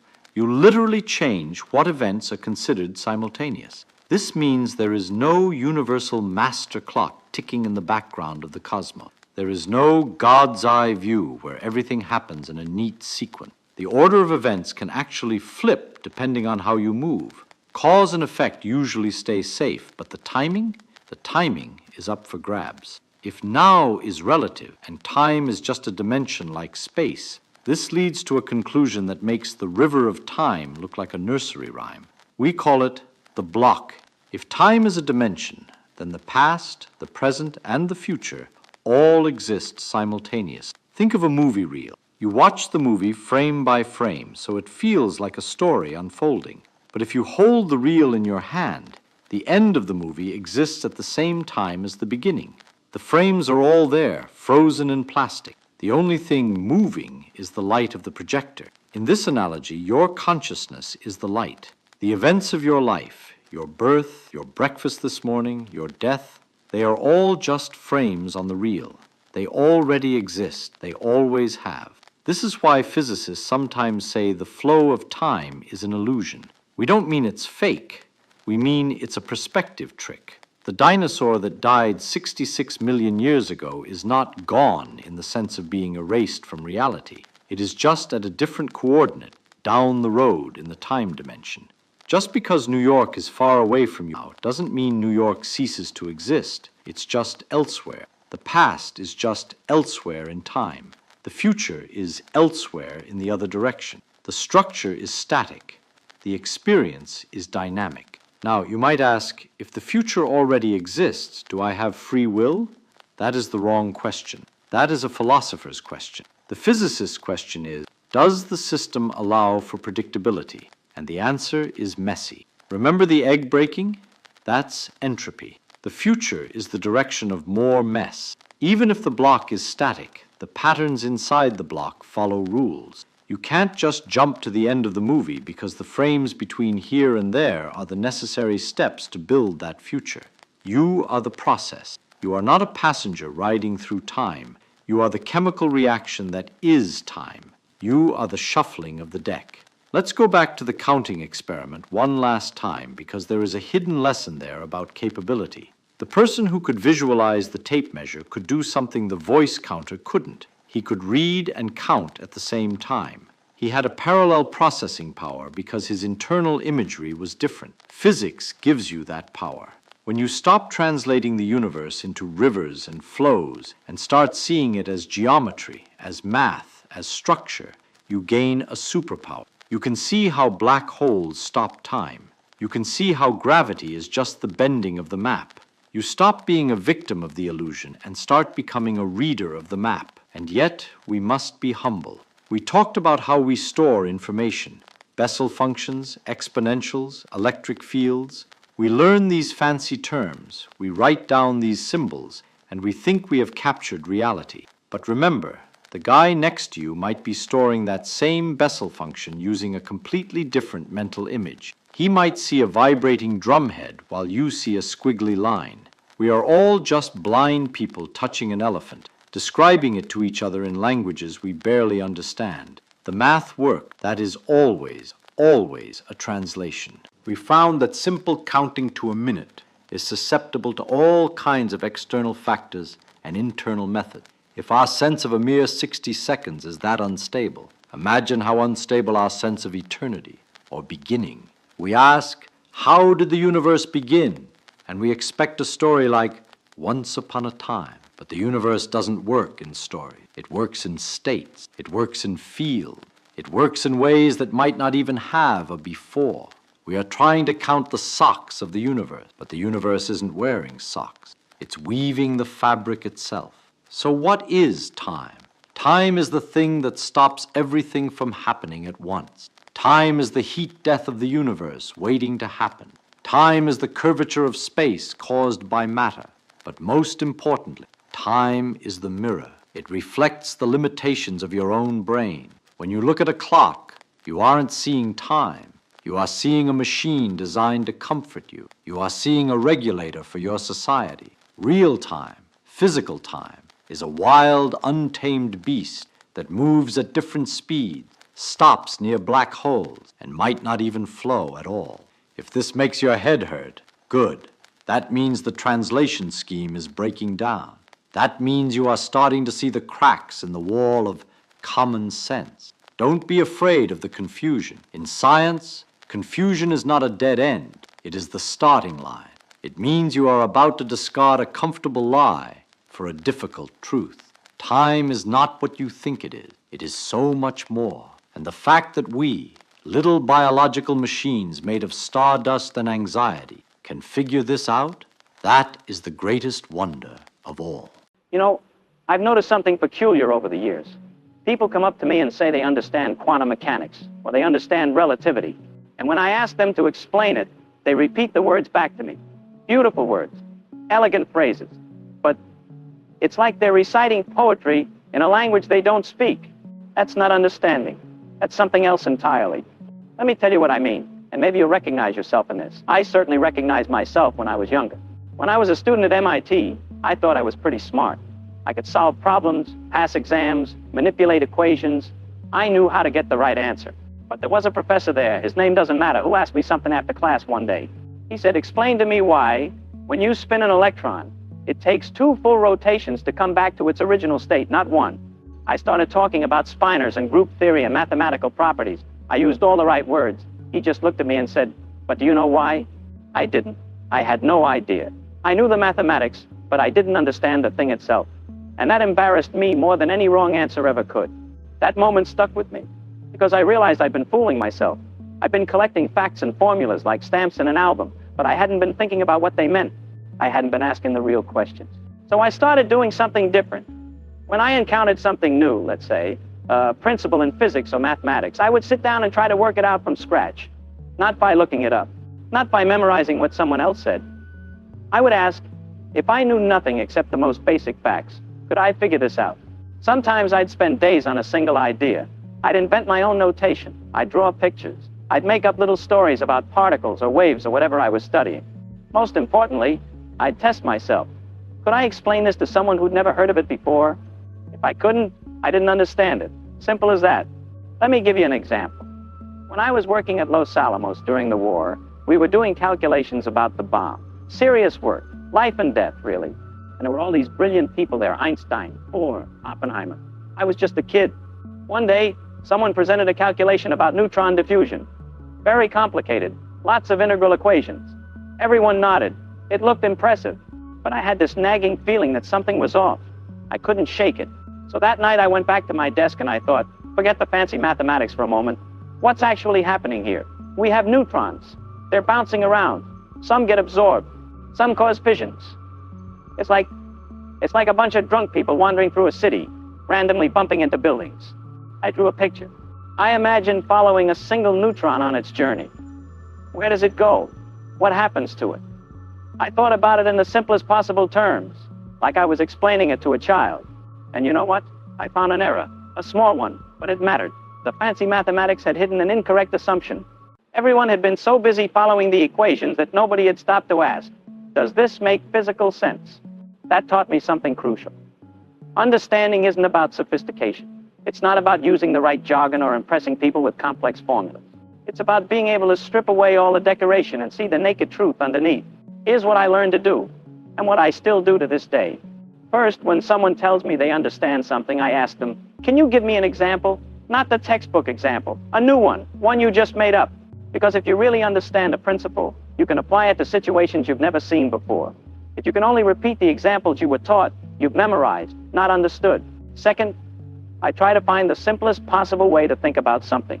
I had a friend once who said, if you can't explain it to a 6-year-old, you don't really understand it. Now, I don't know if that's exactly true. Some things are genuinely complicated, but the spirit is right. Simplicity is a sign of understanding. Complexity is often a sign of confusion. I used to do this exercise. I'd take something from my field, let's say, the principle of least action, and I'd pretend I was explaining it to my little sister when she was young. No equations, no fancy terms. Just what's happening. Why does nature work this way? And here's the interesting part. When I did this, I almost always discovered something I hadn't noticed before. Some little detail, some connection. The act of simplifying forced me to actually think about what was going on, rather than just pushing symbols around on paper. Third, and this is important, I learned to be honest about what I didn't know. This is harder than it sounds. We all want to appear smart.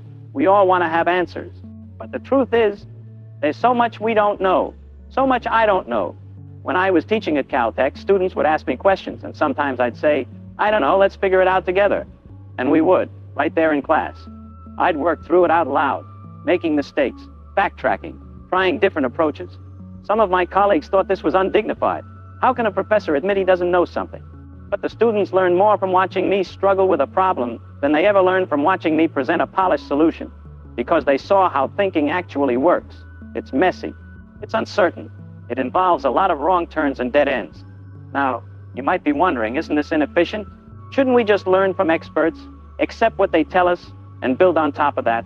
Well, yes and no. Of course we stand on the shoulders of giants. Of course we don't need to rederive all of physics from first principles every time we want to solve a problem. That would be absurd. But there's a difference between accepting something provisionally and accepting it blindly. When I learn something from a book or a paper, I accept it as probably true. These people know more than me. They've done the work, but I hold it lightly.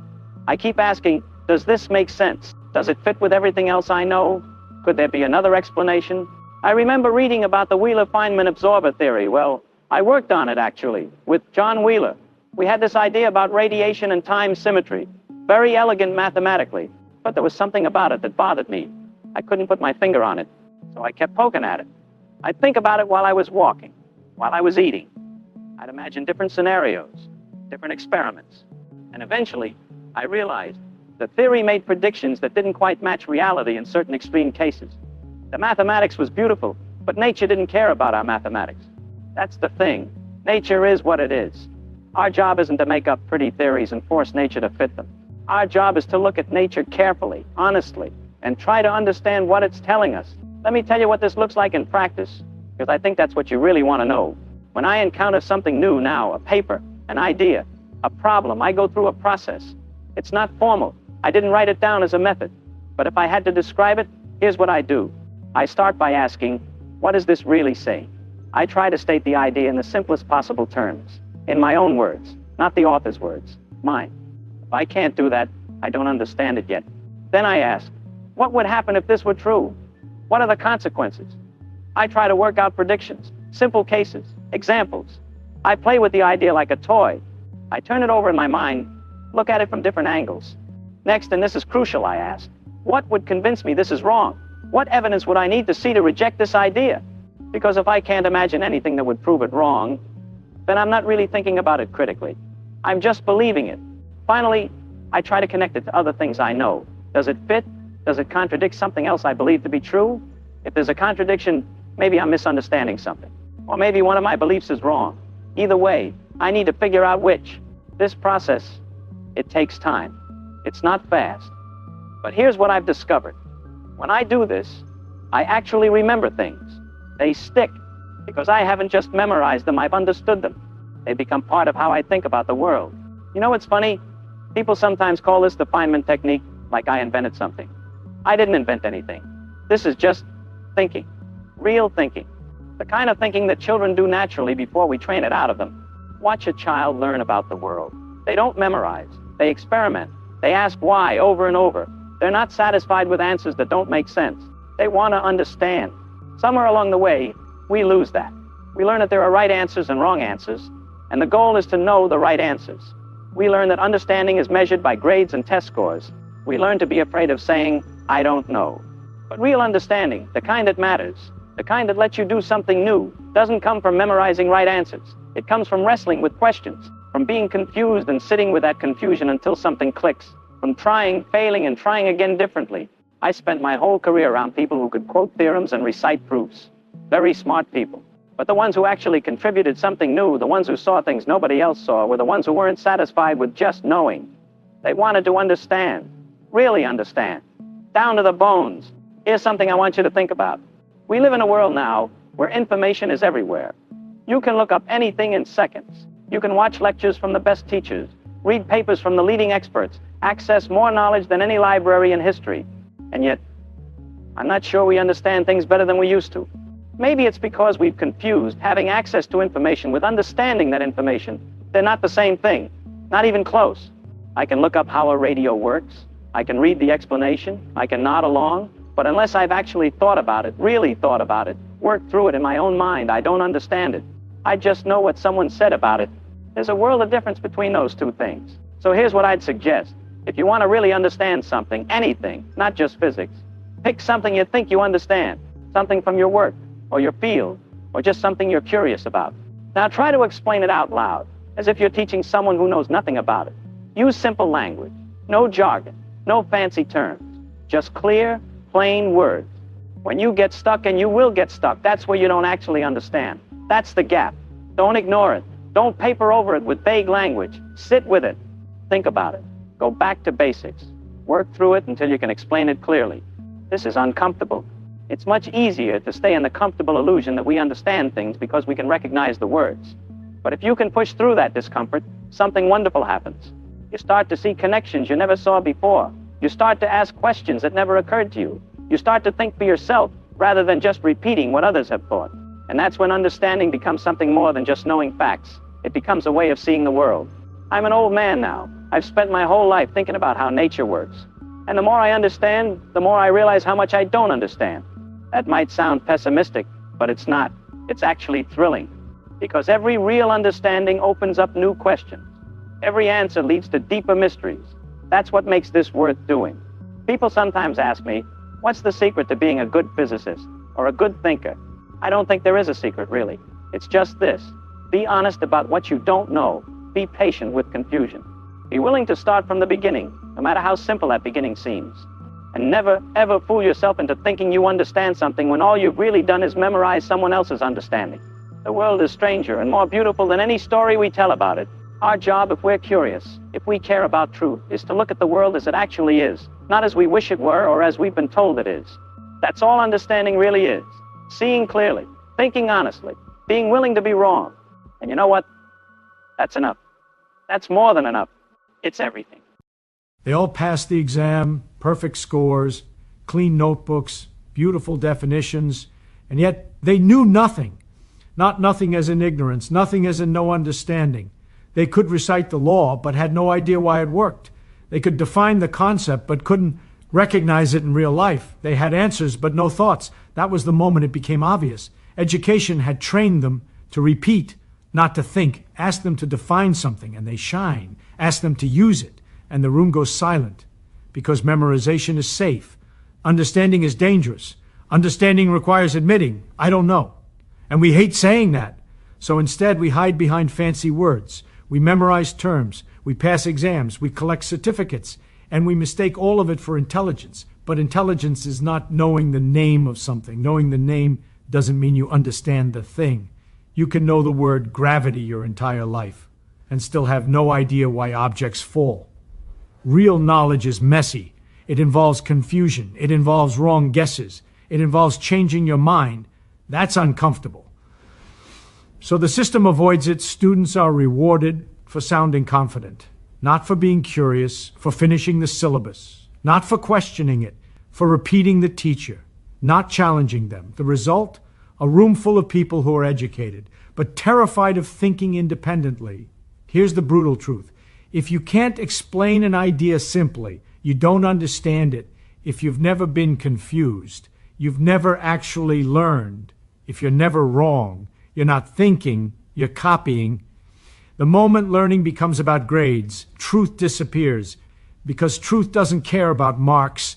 Reality doesn't care about your exam. Nature doesn't reward memorization. It rewards understanding. And understanding begins at the exact moment you stop pretending you know. So if today you feel confused, good. If you feel uncertain, good. If your answers are falling apart, excellent. That's not failure. That's thinking. And thinking, real thinking, is the rarest skill of all. Knowing words is not the same as understanding reality. You can memorize every definition in the book and still have no idea what is actually happening in front of you. You can speak fluently about concepts you've never truly met. You can sound intelligent while being completely disconnected from the real thing. Words are cheap. Reality is not. A word is just a label. It's a sound we agree on so we don't have to point every time. But the moment the label replaces the experience, learning dies. You don't understand fire because you know the word combustion. You understand fire when you know what it does, when it burns, when it fails, when it behaves differently than you expected. Students learn early that saying the right words earns rewards. So they chase vocabulary. They decorate their answers with technical language. They hide behind complexity. And the system applauds them for it. Exams don't ask whether you understand reality. They ask whether you can recognize the expected sentence. So people start confusing fluency with intelligence. Ask someone to define a concept and they respond instantly. Ask them to apply it in a slightly unfamiliar situation, and everything collapses because the understanding was never there. Only the words were. This is how ignorance disguises itself as knowledge. Real understanding is uncomfortable. It resists being packaged into neat sentences. It forces you to confront gaps in your thinking. It exposes how much you don't know. That's why most people avoid it. It's safer to memorize than to explore. Safer to repeat than to reason. Words give you confidence. Understanding gives you doubt. And doubt feels like weakness, even though it's the beginning of intelligence. When someone truly understands something, they don't rush to speak. They hesitate. They test their thoughts. They try to break their own explanations. They know that reality doesn't care how elegant their language is. Reality only responds to what actually works. But education often trains the opposite behavior. Speak quickly, answer confidently, never say, I don't know, never question the structure, never ask why the rule exists in the first place. So students learn to perform knowledge instead of possessing it. They can describe a process step by step, yet have no intuition for when it will fail. They can solve familiar problems, but panic when a variable changes. Because they weren't taught to think, they were taught to follow. Understanding means you can recognize an idea even when it wears a different costume. Memorization only works when everything looks exactly the same as it did in the textbook. Reality is never that polite. The world does not present problems with highlighted keywords and multiple choice options. It doesn't tell you which formula to use. It doesn't care about your syllabus. It simply behaves the way it behaves. And either you understand it or you don't. Knowing words gives the illusion of control. Understanding reality gives you actual control. That's why the moment someone steps outside structured learning, many feel lost. The rules are gone, the answers aren't printed at the back, and suddenly the words they collected don't help anymore. True learning starts when the words fail, when your explanation breaks, when your certainty disappears, when you're forced to admit, I don't actually know what's going on. That moment is painful. It feels like falling backward. But it's the first honest step forward, because from that point on, you're no longer protecting your ego. You're investigating reality. Understanding doesn't come from memorizing what others said. It comes from wrestling with ideas until they either make sense or collapse. It comes from asking stupid questions and not being embarrassed by them. It comes being wrong repeatedly and paying attention to why. Words are useful tools, but they are not the thing itself. Mistake the map for the territory, and you'll get lost while confidently explaining where you think you are. Reality doesn't reward people who sound smart. It rewards people who understand what's actually happening. And the difference between the two is everything. Education trained obedience, not curiosity. From the very beginning, the lesson was clear. Follow the instructions, don't ask too many questions, and you'll be rewarded. Sit still, listen carefully, repeat what you're told. The system didn't say curiosity was bad, it simply made it inconvenient. Questions slowed the class down. Doubt disrupted the schedule. Wonder didn't fit neatly into a 40-minute period. So curiosity was quietly replaced with compliance. Students learned early that success had less to do with understanding and more to do with behavior. Raise your hand at the right time. Use the approved method. Arrive at the approved answer. Do that consistently, and you're labeled smart. Deviate from the path, and suddenly you're a problem. Obedience is easy to measure. Curiosity is not. You can grade whether someone followed instructions. You can't easily grade whether they genuinely wondered why something works. So the system chose what was convenient. It trained people to look outward for permission instead of inward for questions. At first, curiosity is loud. Children ask relentlessly, why is the sky blue? Why does this fall? Why can't we do it differently? But over time, those questions become less welcome. Not because they're wrong, because they're inefficient. They threaten the pace. They expose uncertainty. And uncertainty makes authority uncomfortable. So the message becomes subtle but powerful. Stop asking why. Start learning how to solve the problem, how to pass the test, how to avoid mistakes. The question why slowly disappears. In its place comes a different habit, waiting. Waiting to be told what matters. Waiting to be shown the correct approach. Waiting for approval before thinking. That's obedience disguised as education. People begin to equate learning with receiving information instead of actively exploring it. Knowledge becomes something handed down, not something constructed. The student's role is to accept, store, and reproduce, not to challenge, test, or reshape, and it works. At least on paper, you get classrooms full of well-behaved students who know exactly what to do when the rules are clear. But take away the structure, remove the instructions, and something disturbing happens. Many freeze. They don't know where to start. They're waiting for the next command because curiosity was never trained as a muscle. It was treated as a distraction. Real curiosity is disruptive. It asks questions that don't have immediate answers. It forces teachers to admit, I don't know. It breaks the illusion that knowledge is finished and neatly packaged.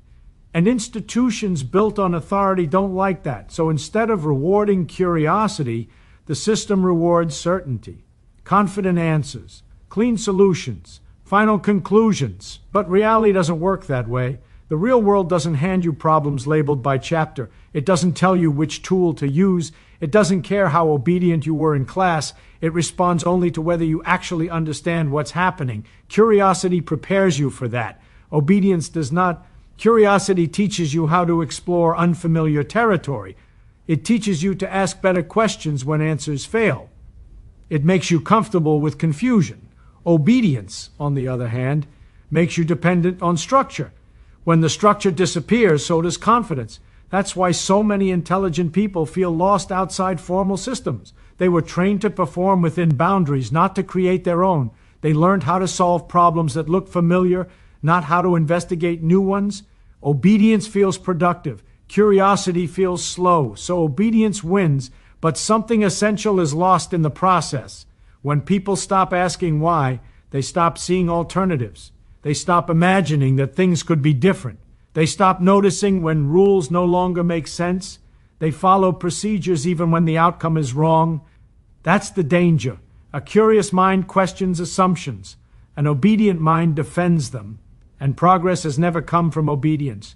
Every meaningful shift in understanding came from someone who was willing to ask an inconvenient question, challenge an accepted rule, or admit that the authority might be wrong.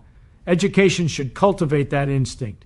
Instead, it often suppresses it, not intentionally, systemically, because curiosity is unpredictable. It can't be scheduled, the structure. And above all, don't improvise.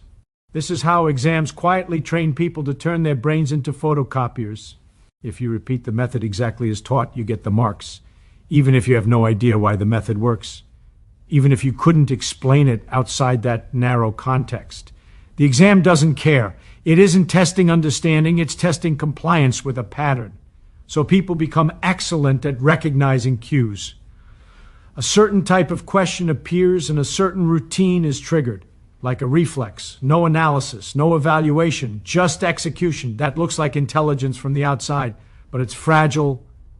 Change one variable, alter the context slightly, remove the familiar structure, and suddenly the reasoning collapses because there was never any reasoning to begin with. Only memorized behavior. Real reasoning is slow. It involves uncertainty. It often leads to wrong answers before it leads to the right ones. And exams don't have patience for that. They're timed, standardized, optimized for efficiency. So they reward the student who can recall fastest, not the one who can think deepest. Over time, this reshapes how people approach problems. They stop asking what's actually going on and start asking what kind of question this is. Not what does this situation require, but which formula does this resemble? Reality doesn't work that way. Outside the exam hall, problems don't announce their category. They don't hint at the method. They don't tell you which chapter they belong to. They simply exist, messy and undefined. Reasoning is the ability to navigate that mess. Repetition is useless there. Yet exams convince people that repetition is enough. That if you've seen something before, you understand it. That familiarity equals mastery. It doesn't. Someone who truly reasons can rebuild the solution from scratch if they forget the formula. Someone who only repeats is helpless without it. But the exam score doesn't reflect that difference. Both can get full marks. So the illusion continues. Students begin to optimize for grades instead of understanding. They practice past papers, memorize model answers, learn which phrases trigger marks. They become strategic, not curious, efficient, not thoughtful, and the system praises them for it. High scores create confidence. Confidence hides the absence of depth. People start believing they are good thinkers because they've been rewarded for good repetition. Then they face a real problem, one without a template, and feel lost. They weren't trained to reason. They were trained to recognize. Reasoning asks uncomfortable questions. Why does this work? Under what conditions does it fail? What assumptions am I making? What happens if I remove them? Repetition avoids all of that. It says, this worked before, do it again. Exams prefer that mindset. It's predictable. It's easy to grade. It produces clean distributions and clear rankings. But it doesn't produce thin. Because it produces people who can pass tests. And passing tests is not the same as understanding the world. When repetition is rewarded, originality is punished. A novel approach risks being marked wrong, even if it's valid. So students learn to suppress creative reasoning. Better to give the expected answer than a thoughtful one. That lesson sticks. Years later, the same people hesitate to think differently at work. They wait for instructions. They follow procedures even when those procedures no longer make sense. They fear being wrong more than being shallow. Because they were trained that being wrong costs marks. Real reasoning accepts being wrong as part of the process. It treats mistakes as information. Exams treat mistakes as failure. So people learn to avoid reasoning altogether. The tragedy isn't that exams exist. It's that they're mistaken for measures of intelligence. They measure recall under pressure. They measure pattern recognition. They measure obedience to format. They do not measure understanding. And when repetition is rewarded long enough, people forget how to think without it. That's the cost, not low scores, but shallow minds. True learning begins with admitting ignorance. Not the polite kind of ignorance where you pretend to be humble, but the uncomfortable, honest realization that you don't actually understand what you thought you did. The kind that makes you pause mid-sentence because your explanation suddenly feels hollow. That moment isn't weakness, it's the doorway. Most people never walk through it. From an early age, we're trained to avoid saying, I don't know. It sounds like failure. It feels like exposure. So we learn to hide uncertainty behind confidence, to replace curiosity with certainty, and to protect our image instead of our understanding. But pretending to know shuts learning down. The mind can't explore when it's busy defending an illusion. Ignorance, when admitted, is active. It creates tension. It demands resolution. The moment you say, "I don't know," a question is born. And questions are where thinking begins. Certainty, on the other hand, is passive.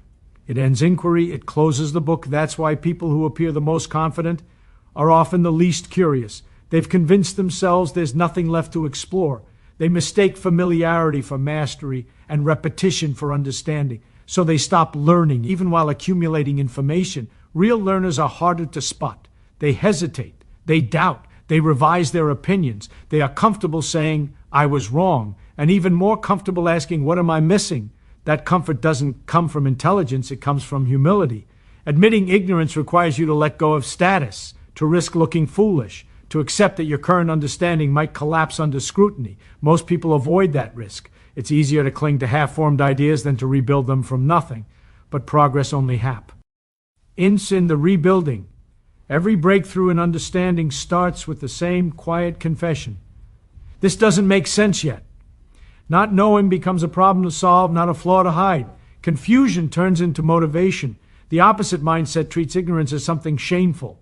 So people memorize, they mimic, they repeat explanations they don't truly believe, hoping no one asks a follow-up question. The knowledge looks solid until it's tested, and reality always tests it. When someone truly understands something, they know exactly where their understanding ends. They don't overextend.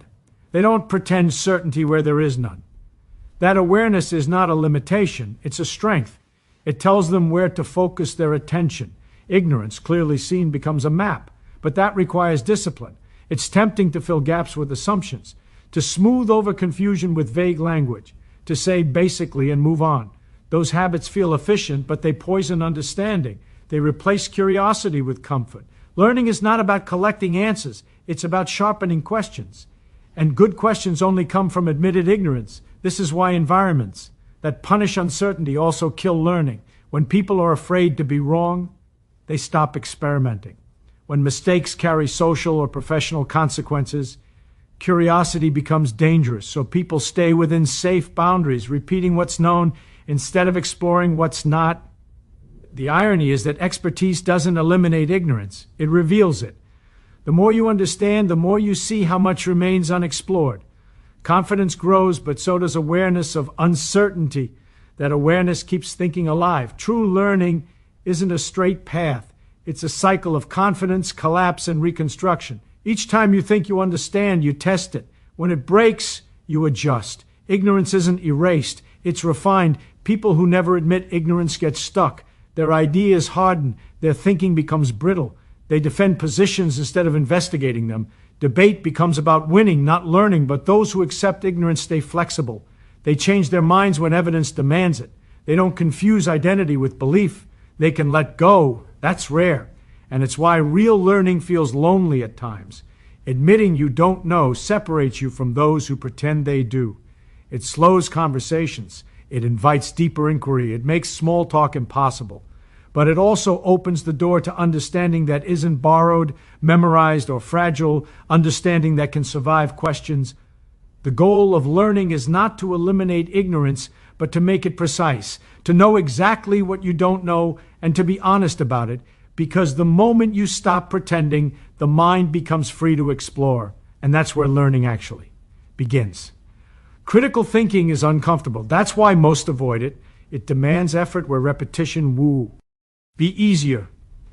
It forces you to slow down when instincts want speed. It requires you to sit with uncertainty instead of escaping into confident answers. Most people don't reject critical thinking because they're incapable of it. They reject it because it feels bad. Thinking critically means questioning ideas you've grown comfortable with. It means inspecting beliefs that once gave you certainty and realizing they might be built on weak foundations. That moment is unsettling. Your mental balance is disturbed, and the human mind prefers stability over truth. So we avoid the disturbance. It's far more comfortable To accept an explanation than to examine it. To agree with a group than to stand alone with a doubt. To follow a narrative than to pull it apart and see what's actually holding it together. Critical thinking removes the padding. It strips away authority, tradition, and popularity as guarantees of correctness. It asks a simple but threatening question. How do you know this is true? Not who said it, not how many people believe it, just what's the evidence and does it actually hold up? That question makes people nervous because once you start asking it, you can't selectively stop. You have to apply it to ideas you like, not just ones you dislike. You have to test your own assumptions with the same force you use on others. And that's where discomfort turns into resistance. It's easy to criticize opposing views. It's painful to examine your own.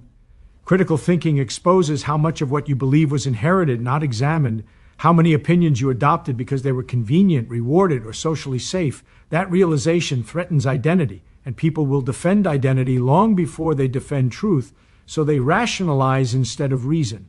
They look for confirmation, not contradiction. They collect arguments that support their position and ignore the rest. That feels like thinking, but it's not. It's mental self-defense. Real critical thinking doesn't aim to win. It aims to understand, and understanding often requires admitting you were wrong. That's another reason it's avoided. Being wrong feels like loss. Loss of status, loss of confidence, loss of certainty. So people cling to flawed ideas long after evidence piles up against them, not because the evidence is weak, but because letting go feels worse. Critical thinking also takes time. It doesn't offer instant answers. It requires patience to trace consequences, examine assumptions, and consider alternatives. In a world optimized for speed, that patience feels like a luxury. So people outsource their thinking. They defer to experts without understanding the reasoning. They adopt slogans instead of arguments. They choose sides and let the side do the thinking for them. That reduces discomfort, but it also reduces autonomy. When you don't think critically, you're easy to persuade, easy to manipulate, easy to convince with confidence instead of evidence. You mistake certainty for truth and volume for validity. Critical thinking makes you harder to fool. That's inconvenient for others and for yourself. Because once you start thinking critically, simple stories stop working. Clear villains and heroes blur. Easy answers dissolve. You're left with complexity, nuance, and unresolved questions. That's not comforting, but it's honest. People often say they value truth, but what they really value is emotional safety. Critical thinking threatens that safety. It pulls apart beliefs that once provided meaning or belonging. It forces you to stand on reasoning rather than consensus. That can feel isolating. So many choose comfort over clarity. They prefer beliefs that feel right over ideas that are right. They protect conclusions they've invested in instead of investigating whether those conclusions deserve protection. Critical thinking refuses to protect anything by default. If you think you're dumb, congratulations. You just proved you can think. Because the real fool is the one who never asks anything. You're not dumb. And I'm going to prove it to you right now. Every human brain, without exception, starts with the same foundation. No brain comes with a label that says smart or stupid. Physics shows us that the brain is just like any other muscle in your body. If you train it, it grows. If you neglect it, it weakens. There's no fixed destiny written somewhere saying one person was born a genius and another was born to fail. What actually exists are thought habits that either strengthen or weaken your mental power. Now, imagine you never trained one of your legs. What would happen? You'd probably look like those gym guys who only work out their arms and completely forget about leg day. It would be weak, with no strength to run. But that wouldn't mean you were born without muscles. It would only mean you never trained them. The same thing happens with the brain. Most people simply don't train it the right way. They use their brain like a cheap calculator, not like a brilliant laboratory. That's why they feel slow, stuck, incapable. But the truth is, all it takes is changing the way you use your mind to realize you've got infinite potential inside you. Now pay close attention. The first thing you need to understand is that intelligence is not about memorizing facts. Intelligence is the ability to explain things in a simple way. The method is this. If you can't explain something to a child, you don't really understand it yet. And that's the first secret to proving you're not done. When you learn something, Try to explain it out loud, as if you were teaching it. That's how you start working out your brain. Just don't forget to train your legs while you're at it, all right? Your brain is forced to organize the internal mess. It takes scattered bits of information like loose Lego pieces and has to build them into a coherent castle. This activates different areas: memory, language, creativity. It's as if regions that usually work separately suddenly come together in a grand orchestra. When you try to explain what you've learned, you're not just repeating it like a parrot. You're rewriting the knowledge inside your own head. And here's the key. If you want to learn any subject more easily, simplify it. The brain loves to turn everything into complications. It almost feels like the harder something sounds, the smarter a person thinks they are. But real intelligence is taking what's complicated and making it so simple that even a child can understand it. Want to see it in action? Take a look at this little monster of an equation. Beautiful, isn't it? Looks like something a NASA genius would scribble on a chalkboard. Just looking at it, most people freeze up and think, that's it, I'm dumb, I'll never get this. But the truth is, what's really happening here is simple. All of that is nothing more than a complicated way of representing basic relationships between numbers. For example, right in the middle of all that chaos, you could say, this is just a fancy way of calculating the difference of two squares. And when you simplify it, it's really just x plus y. What looked like a mysterious equation is simply a sum in disguise. And that's the secret. When you simplify, the brain breathes. It understands the essence. Math isn't about memorizing giant formulas. It's about recognizing patterns. And the same goes for any field: physics, biology, finance. If you learn to search for the essence, the why behind things, suddenly everything becomes clear. No one is dumb when facing a hard problem. What we really have are bad explanations, messy and overcomplicated, that turn something simple into a maze. But when you force your mind to translate things into simple terms, you realize the brain was never the problem. The problem was always the way you were trying to learn. And it's not just in math. We simplify in physics, too. Someone walks in with authority and says, the law of inertia describes that a body in motion tends to remain in motion. Sounds complicated, right? Want me to simplify? It's just this. If you kick a ball, it keeps rolling until something stops it. That's it. In biology, the same story. Someone says in a serious voice, photosynthesis is the biochemical process by which autotrophic organisms convert light energy. Phew, exhausting. Want the simple version? It's just the way plants invented to eat sunlight. Done. No mystery. And you know what's best about all this? This way of learning is actually more fun. Because let's be honest, traditional studying is boring as hell. It's like trying to memorize an entire phone book just to look smart. But when you learn to simplify, when you turn the complicated into something simple, that's when the real fun begins. That's the moment the genius is born, the one who enjoys asking questions, who smiles when discovering the why behind things, who takes pleasure in turning mystery into clarity. Learning is like playing, because when you're having fun, the brain doesn't see it as an obligation. It sees it as a game. And with games, we keep going. Have you noticed? You can play video games for hours without getting tired. But 15 minutes of a boring lecture feels like medieval torture. Why? Because games have challenge, curiosity, fun. When you bring that same spirit into your studies, you unlock a superpower. Imagine this.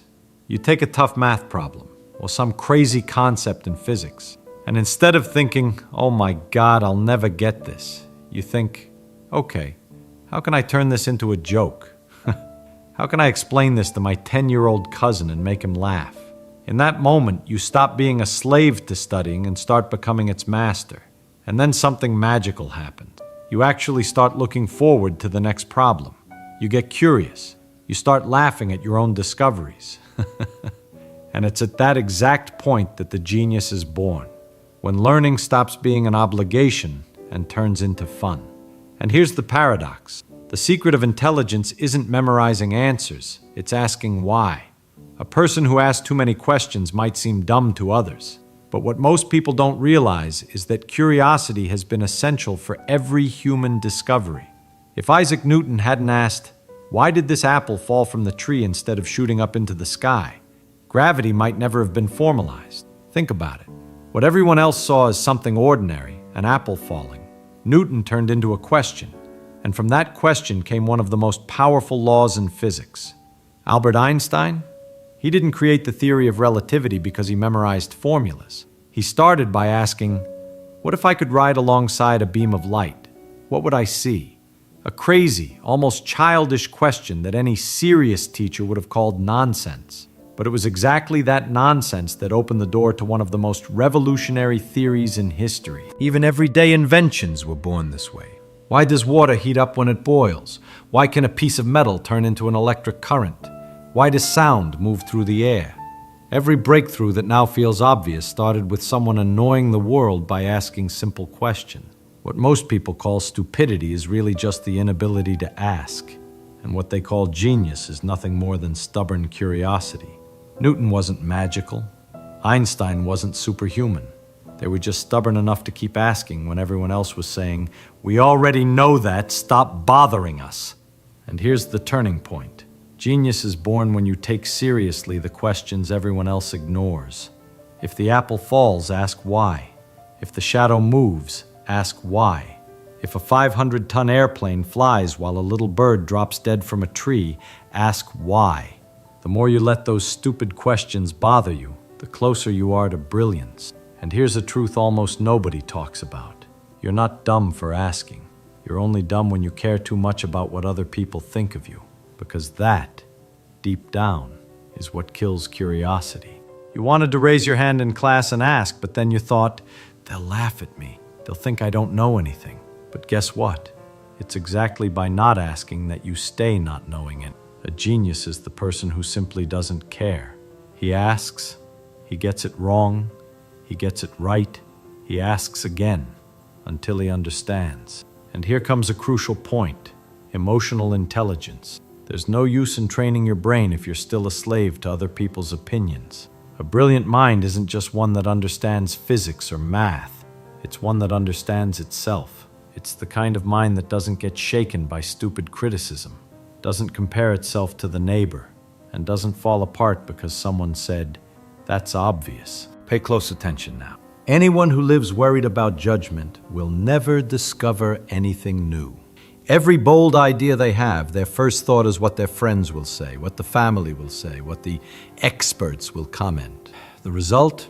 They spend their entire lives hiding their questions, and with them, hiding their true potential. You want to be seen as intelligent? Then stop trying to look intelligent. Focus on being curious, on simplifying, on laughing at your own mistakes, and on learning quickly. That is far more rare and far more valuable than pretending to know everything. In the end, the real genius is not the one with ready-made answers, but the one with the courage to ask, the discipline to search, and the maturity not to care about the audience. The same people who laugh at you today for asking will applaud you tomorrow for discovering what they never had the courage to look for. So, what should you start doing today to train your mind like a genius? First, cultivate curiosity.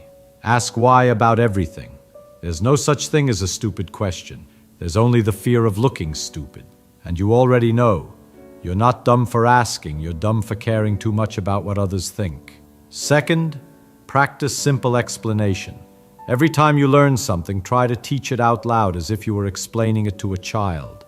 If you can't, it means you don't really understand it yet. Go back, simplify it, and explain again. That's the workout that truly strengthens your brain. Third, take action. Just thinking isn't enough. Solve problems, write, test your ideas. Action is the final exam that shows whether you truly understood or if you were just memorizing. Fourth, practice concentration. Stop letting yourself get distracted every 5 minutes. When you focus on one single thing, your mind works like a laser. Fifth, build self-confidence. Don't wait for applause. Every genius has been called crazy at some point. The difference is they kept going anyway. Curiosity plus simple explanation plus action plus concentration plus self-confidence. That is the manual that proves you were never dumb. You just needed to learn how to use your brain the right way. And remember this, Inside your head, you carry the same kind of brain that wrote symphonies, that built rockets, that discovered gravity, that decoded DNA. You have a brain capable of finding the cure for cancer, of creating technologies that don't even exist yet, of transforming your life and the lives of millions of others. The problem was never you. The problem was believing you were limited, that you had no talent, that you weren't born a genius. But the truth is, the genius has always been inside you, waiting for you to stop being afraid to ask, to stop going silent in front of what you don't understand. Never forget, every time you ask why, you open a new door inside your mind. Each answer leads to another question, and it's in that endless path that the greatest ideas are born. The world is not driven by those who know all the answers. It is driven by those who have the courage to ask the right questions. So please, never stop asking why. Never let shame or judgment kill your curiosity, because it's exactly that curiosity, that restless spark inside you, that can change everything. You're not dumb. You never were. You're an explorer, and your mind is the greatest unexplored territory that exists. Take care of it, train it, simplify, focus, trust, and keep asking, because every single why could be the beginning of the next great discovery. And now I want you to do something simple but powerful. Leave your comment down below. Write, "I will never stop asking why." Declare it, because every word you write is a commitment to your own growth. And don't forget to like this video, because that shows it truly resonated with you. Subscribe to the channel to keep receiving content that challenges your mind and expands your worldview. Think about it. Maybe a single click today could be the start of a massive transformation in your life. So comment, like, subscribe, and hit the bell. Because here you don't just get information, you get tools to think like a true genius.